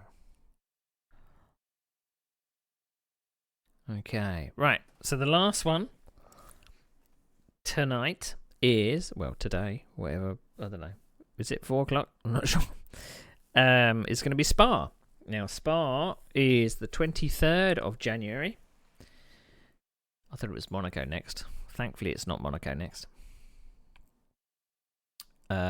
Did I take part in Spa? I did take part in Spa. Had to double check. I had to double check. Okay. Spa is normally a very boring one. So unless anything really dramatic happens, I'm not sure. It's the fastest replay of the lot. So 1 minute, 1 hour and 6.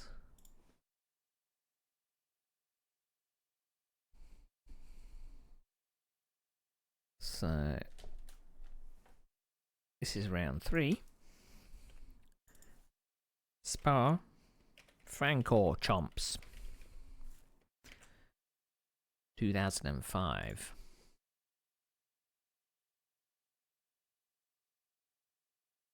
Gonna update any minute now. Any minute.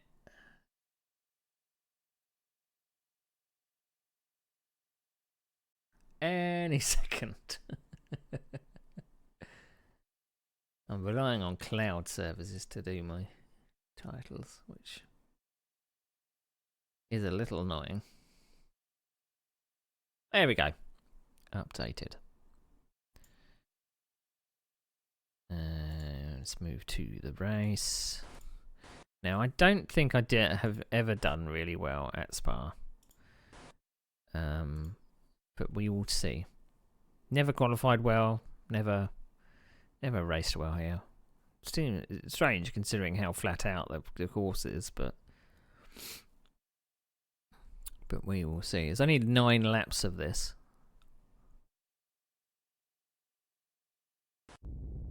So I'm right high up on the curve here. Start line's down there. So, who have we got? So I believe there's probably about 3 drivers in front there. So we've got Phil Thornton in an Eagle. So he's going to be stopping more than me. P. Boatman, whoever that is, he's in an Eagle. Then you got... oh, Jesus. G. Darksu. Don't know. They're in a Honda. Then you got Dean Holloway in a Honda. They're going to be stopping less than me. Then you got me in a Ferrari. And then just behind we got Mr. Chapman. Can't remember if it's Mick Chapman, Mark Chapman, not sure. In a Ferrari. I mean, what's the worst that can happen at Spa? 2 cars ahead of me are going to be pitting more, but I think there's even more cars ahead. I'm probably up to near the top 10, I'd imagine, in position. But we'll see when the race starts.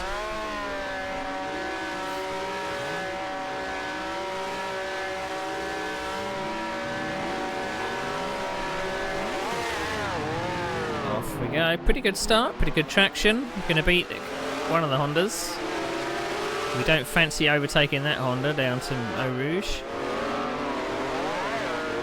That was a little scary. I imagine that probably scared the shit out of me when I was driving.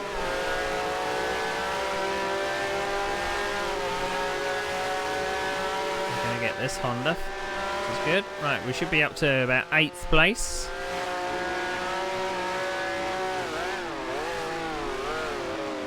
This feels so wide compared to the other sims that have made this circuit.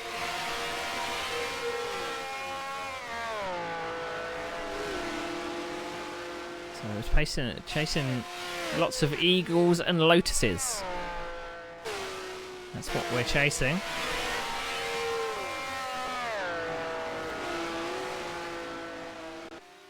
But they are stopping for about 10 seconds more than me.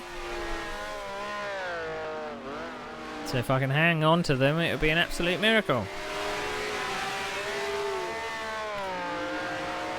Right, who are we chasing first? We are chasing Mr. P. Boatman, who goes wide.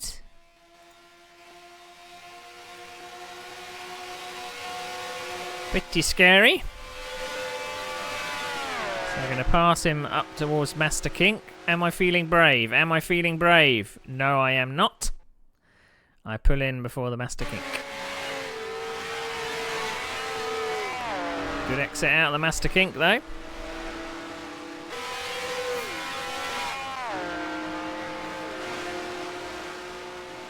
So I'm staying in the draft, all these guys ahead.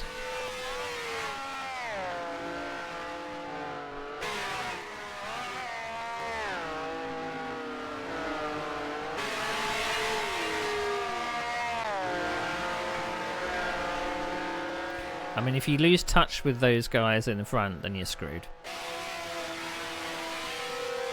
I've got a Ferrari driver behind me, who is Paul Skingley. See if he can make up for boning it at the start at Zandvoort the last round. I'm losing a bit of touch from the Eagles in front now.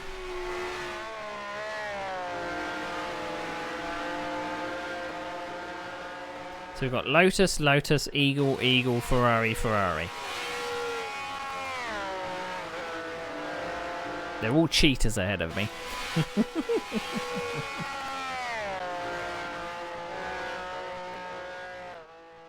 took the fastest car of the lot and said, screw it.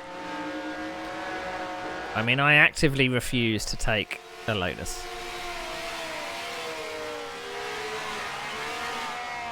It just seemed cheating. It seemed like cheating. It just...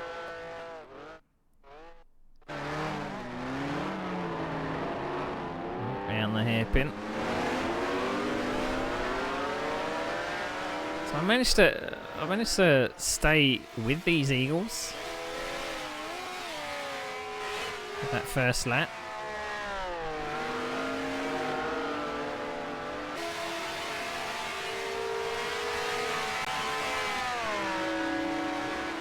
Got a good run out of that corner. I'm pretty much pushing him along. Made him go wide.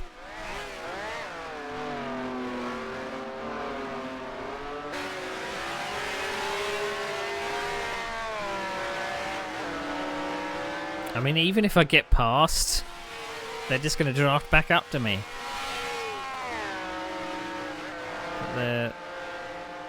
I'm in 7th place.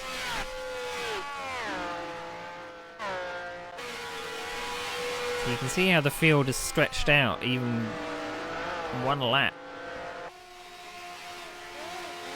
So I assume that is 6th, 5th, 4th and 3rd.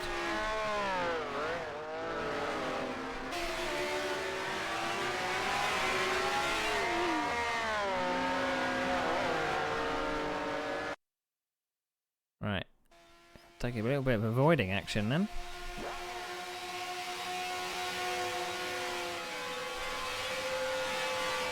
Managed to get past before the Master Kink this time. That's 6th place.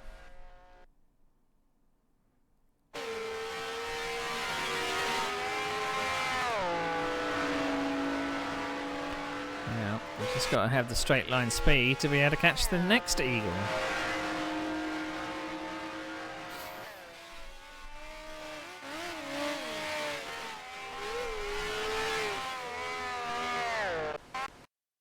Let's go on board for once. Slightly too far back now.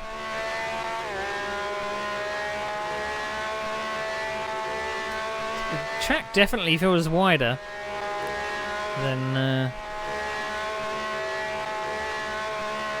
modern recreations of the circuit.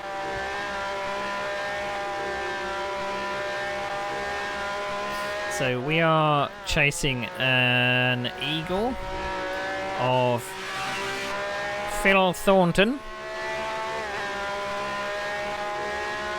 Or it might be Paul Thornton, I think it's Phil.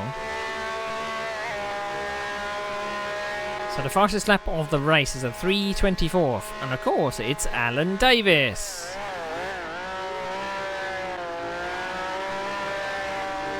.324.9, I've done a 3:29.5, so I'm lacking in a lot of pace.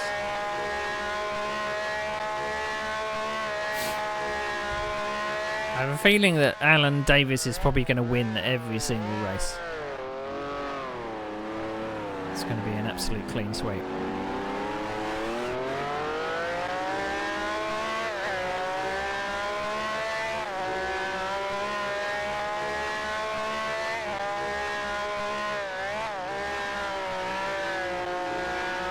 I mean, Eau Rouge feels definitely tighter in the modern recreations of the circuit.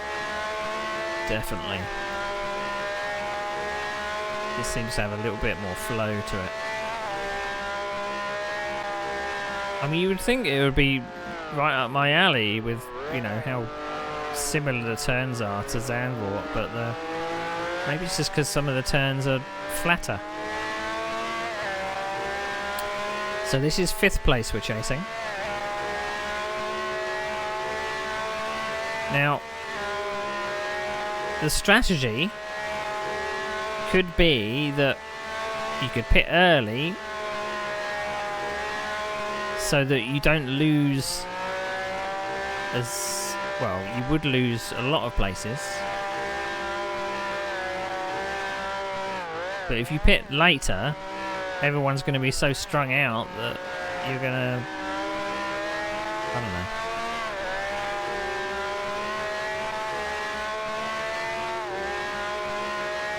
We are gaining on this car. Right, so fastest lap is now a 3:18.6. I've done a 3:22.1. And we're trying to get a 5th place out of this.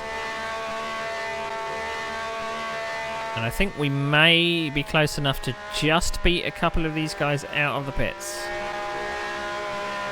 We did that Master Kink very, very well.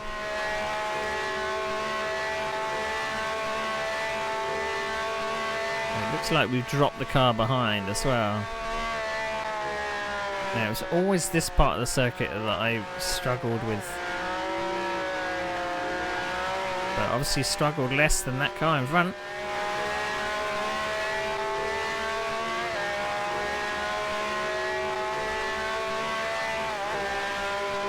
Just don't pop the engine.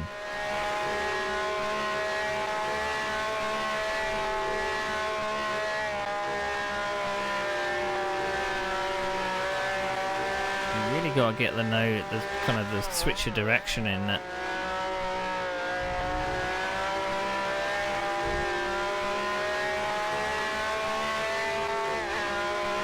I should get a little bit of a run. I don't quite know how close I need to be to get slipstream, but obviously closer than this.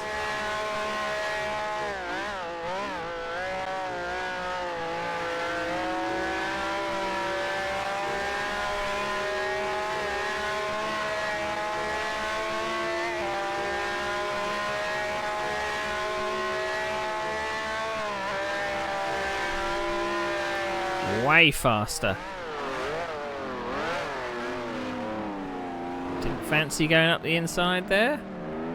Did show my nose a bit. And that was enough.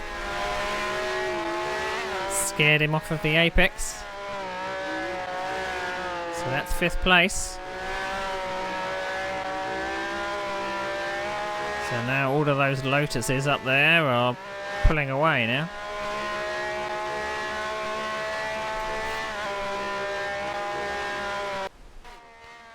Right, so now I'm in 5th. We got Mr. Stone, who's kindly spun for me. 4th place. Got Mr. Loynes in 3rd. You got Mr. Hodgson, who's my teammate, in 2nd. And of course you got Alan Davis in 1st.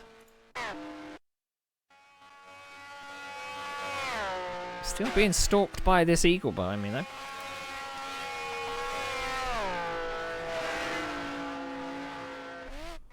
But every single lap is faster than the next. That's always a good sign. But this is lap 4 of 9. This race is nearly over.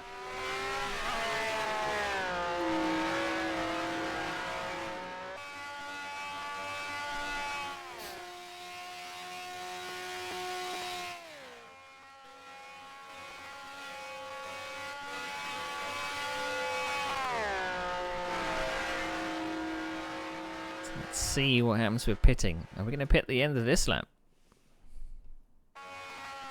Ooh. Grabbing a bit of dirt on the entry.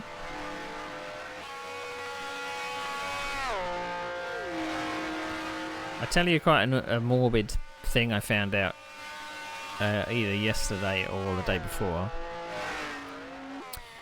In 1970, I believe it was 1972, because the recollections may be a little bit wrong because they said 1973, but it was the Spa 24 Hours. Obviously a GT race back in the mid 1970s.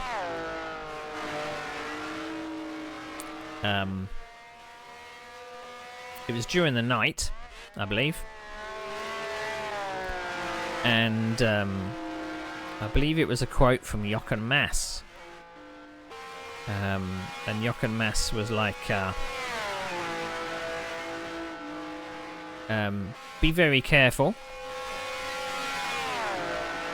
There are body parts across the track coming out of Master Kink.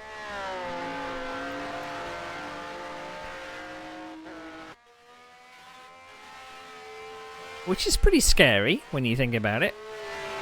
Imagine being told that in the pits.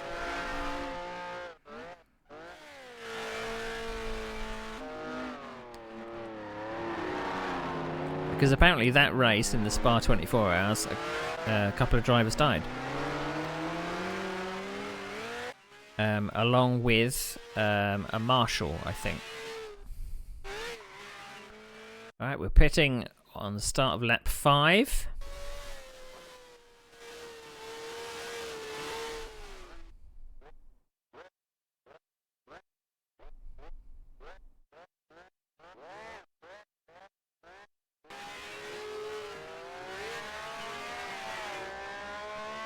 So a Lotus has disappeared behind me. I don't know where he came from.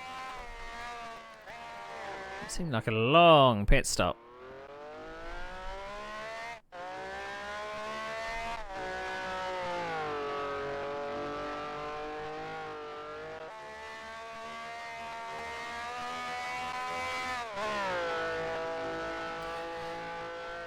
It says 5th, but I'm not sure it is 5th. So I did come into the pits in 6th, didn't I? Just behind that Eagle. So that Eagle is going to be pitting for maybe a few seconds more than me. But let's see if the positions change at the next lap. So pitting all on your own, you obviously lose your drafting partner as well. Which is a bit of a pain.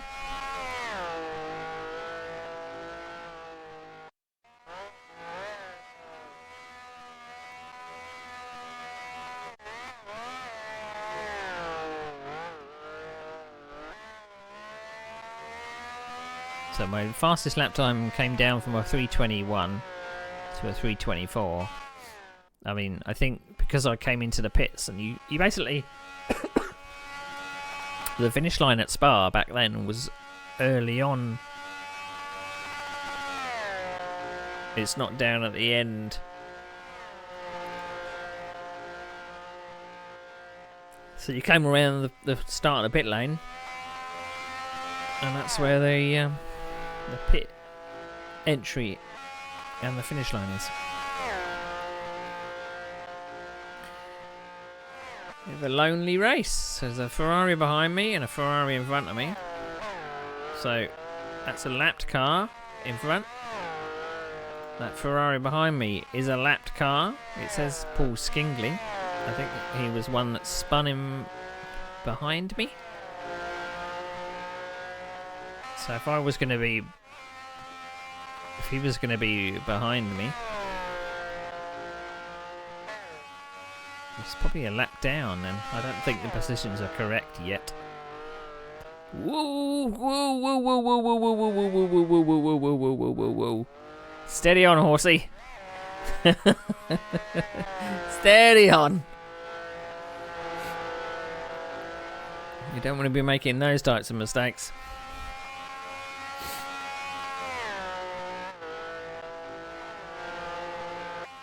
I'm sure I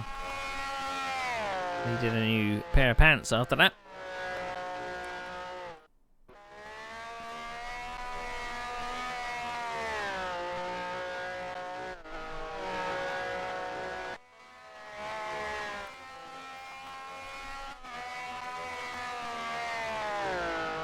I'm now in 6th place,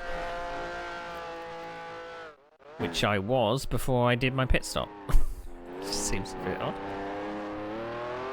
Right, let's see if I gain or lose any going across the line. I'm now in 7th. I'm now in 8th. There's loads of people in the pits.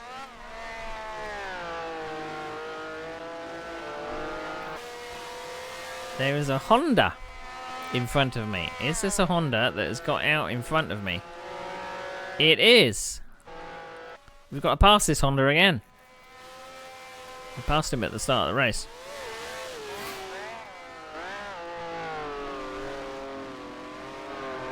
Can't quite read his name though.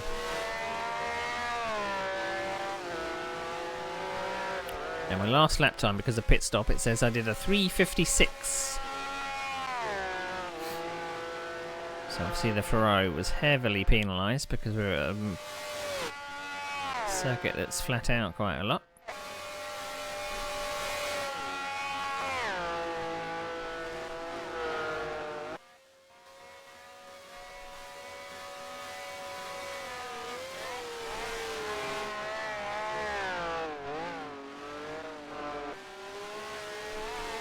So I must have been leapfrogged by some slower cars then through the pit stop cycle.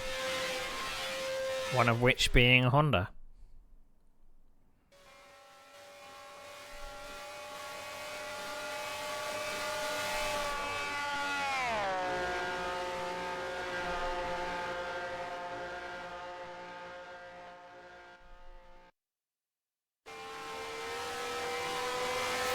Apparently you can do the Master Kink flat out if you get the change of direction right, but again on this Honda though.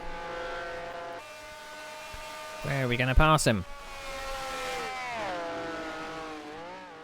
Slightly slow on entry there. Have to check up a little. But got a better exit. Are we alongside? I think we are. Use the horsepower of the Ferrari. Up to 7th place. I don't see anybody ahead of me.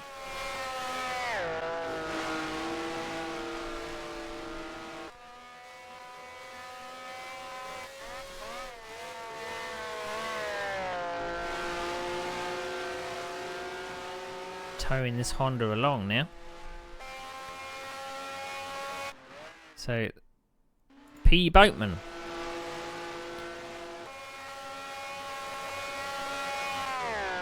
How is he so far ahead? Is he not pitted yet? He was one of the Eagles that was just ahead of me when I pitted. I don't think he's pitted yet.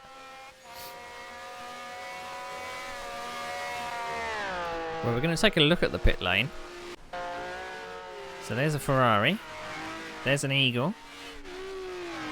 There's another Eagle.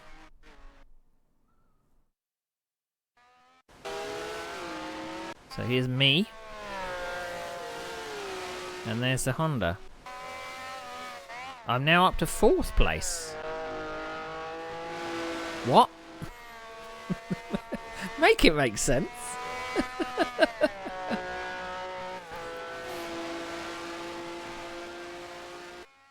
So where is P. Boatman then? So I'm just coming through the top of the hill here.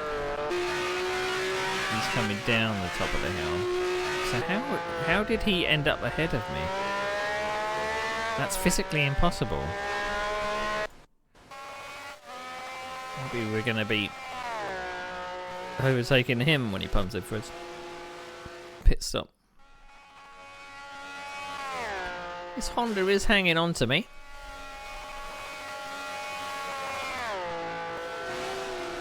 So in all the races that I've done, I've only ever taken the Ferrari, the Cooper, and the Brabham. And there was that one disaster race in the Honda. And that was it. I haven't driven any other car.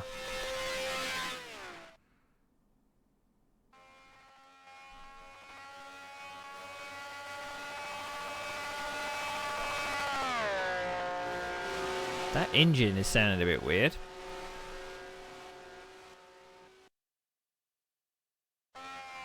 Yes, we don't talk about that Honda race. What race did I decide to do a Honda with? Was it Monza? I think it was Monza. It was a disaster.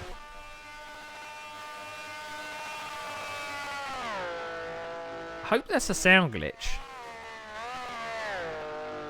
Because that engine is not sounding very good.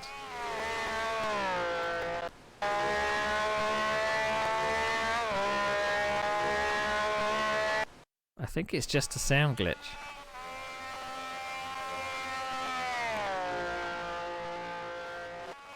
It might go pop. Yeah. Here.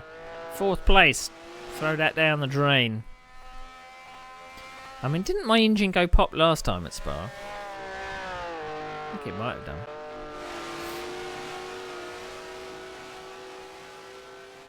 But I basically was straight back on the pace that I was setting early on, because I've just done a 321. So I'm going as fast as I am physically able. It's just not as fast as the front runners.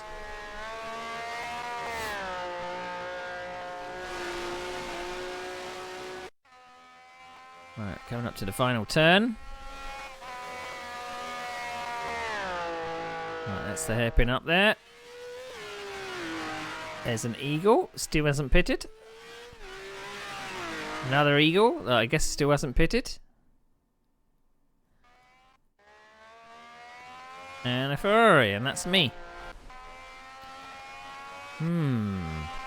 It's lap 8 of 9. Now, If they haven't pitted, they have to pit this lap. Because the pit stop is out after the flag. So this is the penultimate lap.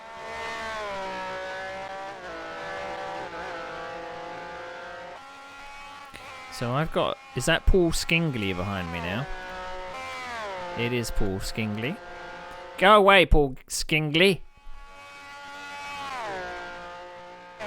Hang on, how's Paul Skingley got... Wasn't he a lap down?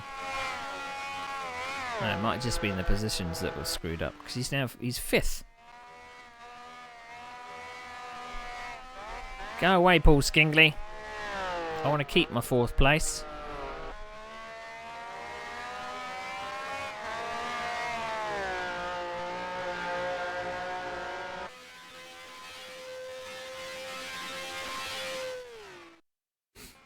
Maybe I'll gain a position from these Eagles and then lose a position to the Ferrari. I don't know. We've just got 1 lap after this. But I'm really intrigued to know what happened with those Eagles, because they were ahead of me in the pit stops and now they're still ahead of me. It is Alan Davis that's in the lead, yeah. I assume that he took a Lotus. Took a Lotus. This is like 3 seconds. 3 or 4 seconds ahead. Looks like an Eagle has made a mistake.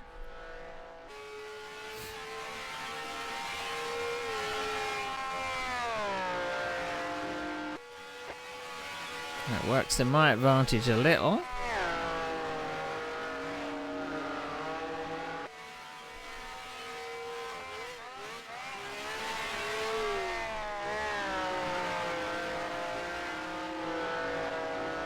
I mean, it probably would have been very close between the Eagles' pit stop time and the Ferrari. Probably would have been only within 5 seconds, maybe less.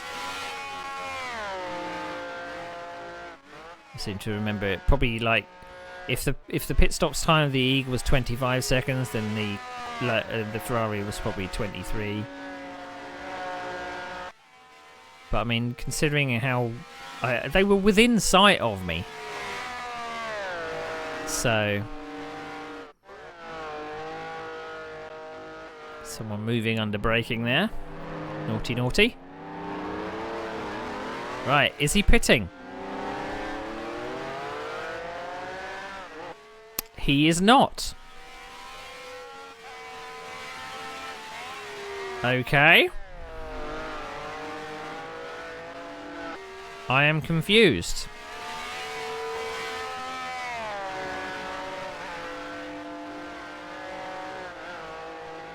I am very confused. I might have to look at this in the analyzer, because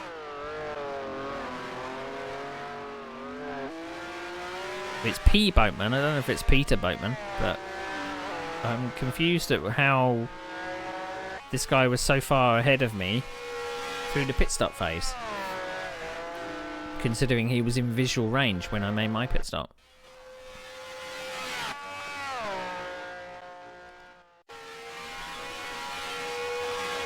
Are there going to be some penalties for missed pit stops?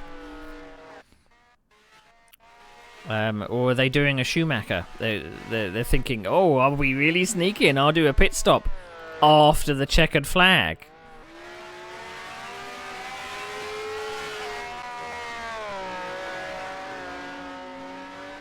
Because obviously the pit lane is after the finish line, so...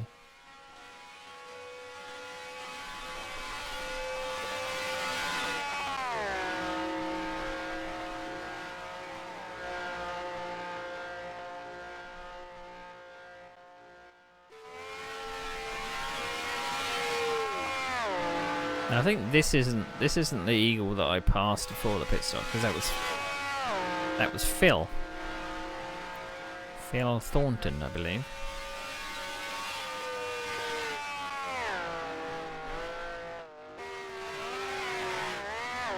Now, shall I look at the analyzer first, or should I look at the results first?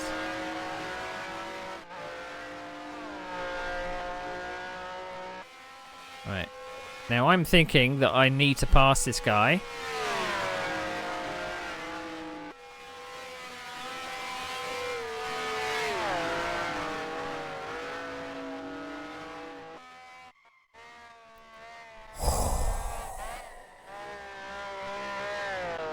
That was a lesson in avoidance.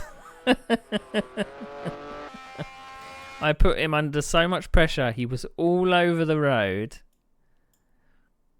Let's have a look at it on board.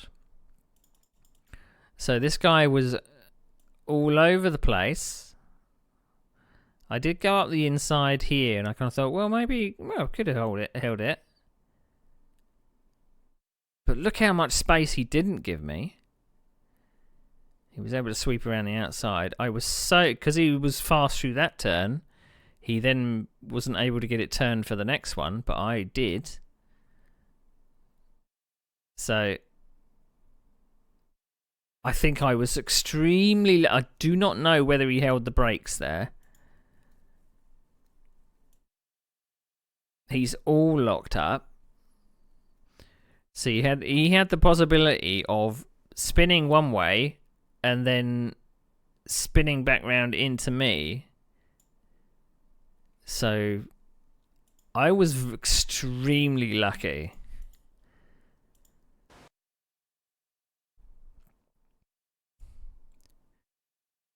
So he hits the dirt, spins one way, overcorrects, and luckily I was able to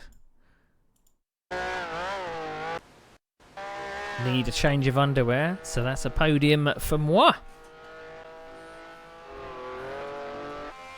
We're doing really well this season. A fourth, a second, and what could be a third.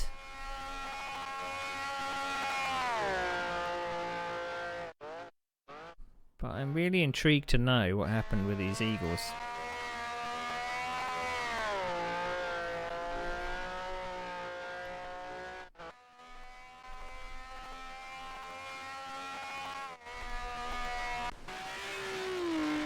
Because that one blatantly didn't pit, did it? It just went straight past. So I believe that's my teammate, Andrew Hodgson, who must have been way ahead in the Ferrari because he was able to come out in front. But that, I think, is a third.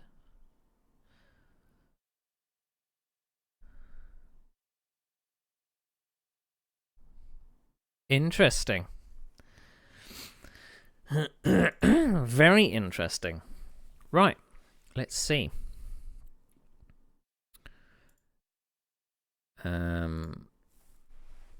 So, no, let's...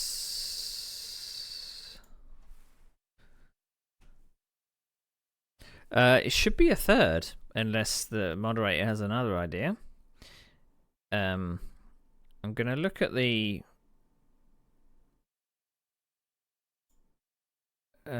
Grand Prix analyzer, because I want to know what happened.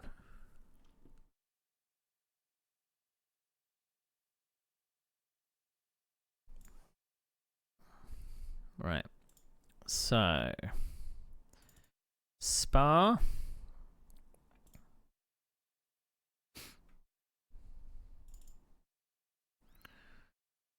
Right, where am I going to find it? Race. So I ended up third.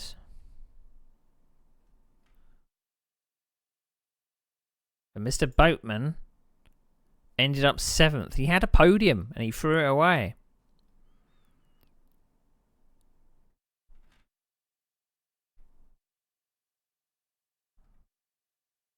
So where is there a lap time chart? Lap by lap chart?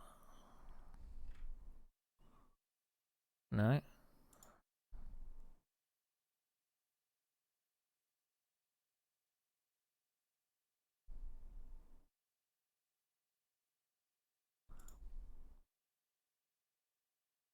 Well, I'm not going to be able to tell head nor tail of this.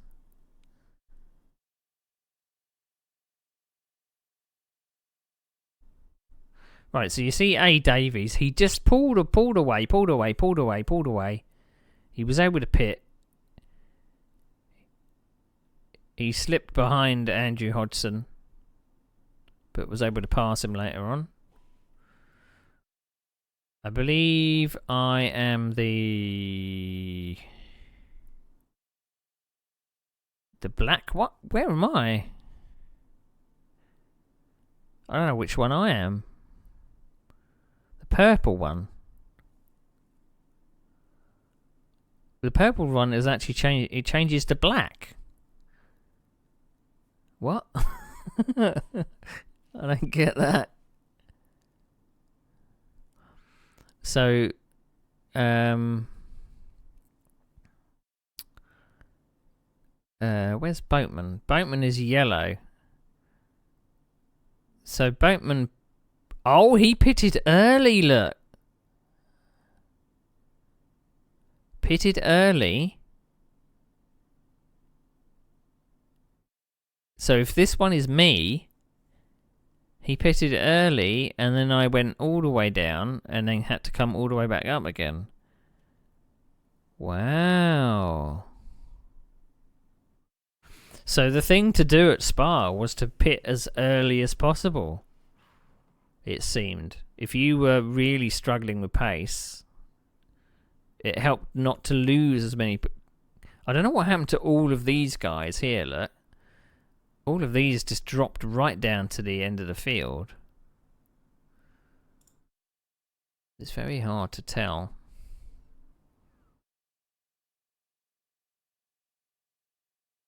Shouldn't there be like a... I want a lap chart to tell what everyone's lap times were. It would tell when everyone pitted.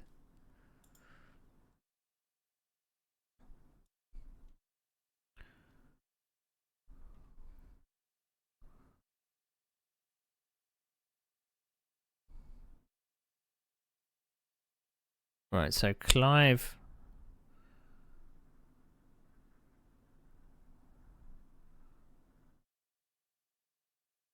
Clive wasn't in front of me. Phil pitted on lap 4. No, wrong one. Phil pitted on lap 6? Unless he pitted on the last lap. Oh, he can't have done.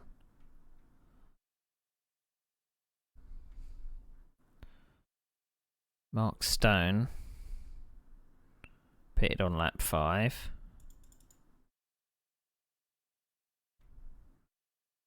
Davison the Eagle pitted on lap 6. Hodgson pitted on lap... That's a hell of a quick pit stop if that's his pit stop. He was able to do a 3:55. Well, I suppose it's actually not, because I did a 3:56. I pitted the same lap as him, but he was so far ahead. He was so far ahead of me that it didn't really make a difference. That's what it seemed like anyway.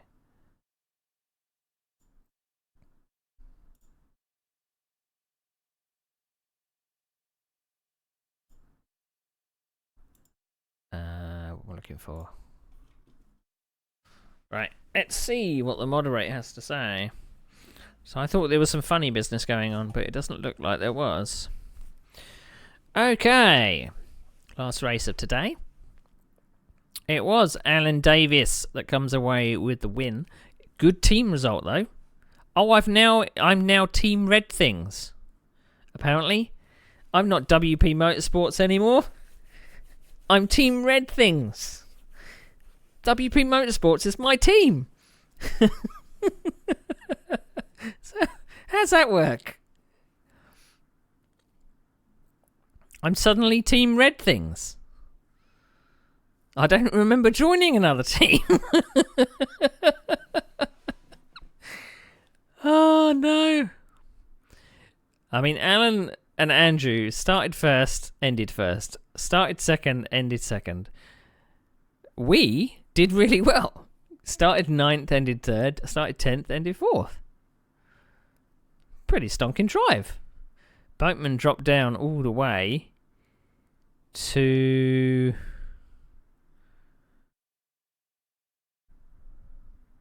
I don't know.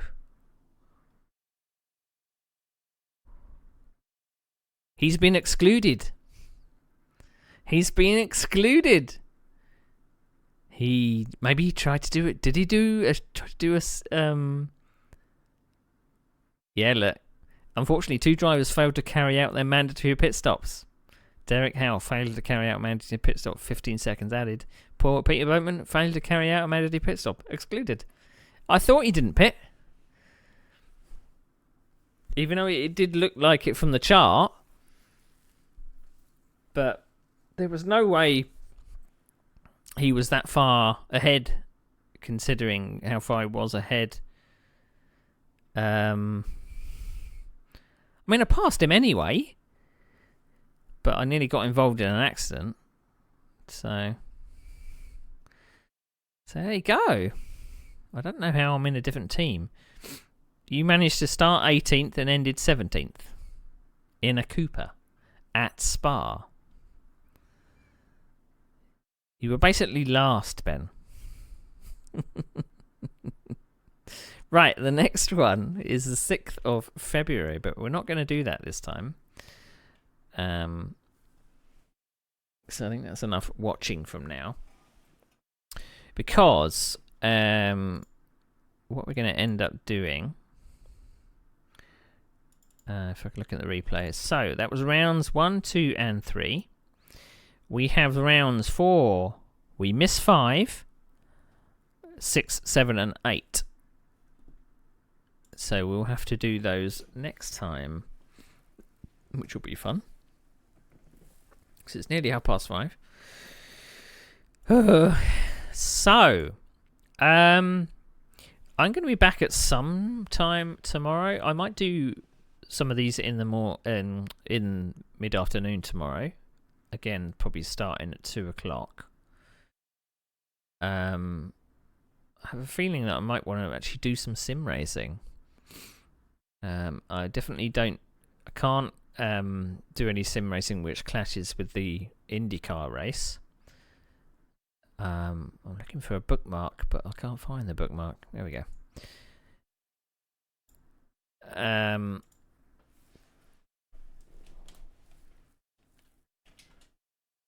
So let's have a look. So I'm going to set the next stream to be 2 o'clock tomorrow. So it's the 11th, it's the 12th tomorrow. So we'll set it for then.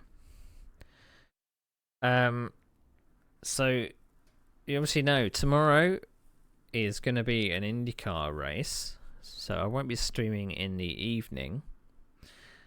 I'm just going to get the times. So the IndyCar race should be taking place at where are we? So qualifying starts at 8 o'clock and the race is 20 past 8, but I think that the stream normally starts just before qualifying. So I would think maybe 7:45. Yes, what crazy person decided to choose an IndyCar to drive? You're mad, Ben. Particularly around Surfers Paradise. It is the worst circuit. It is awful. Absolutely awful. Alright. But I've got a little bit of prep to do for that, because I'm helping with some of the overlays and such, but I'll be back in mid-afternoon, and as long as I don't run over into that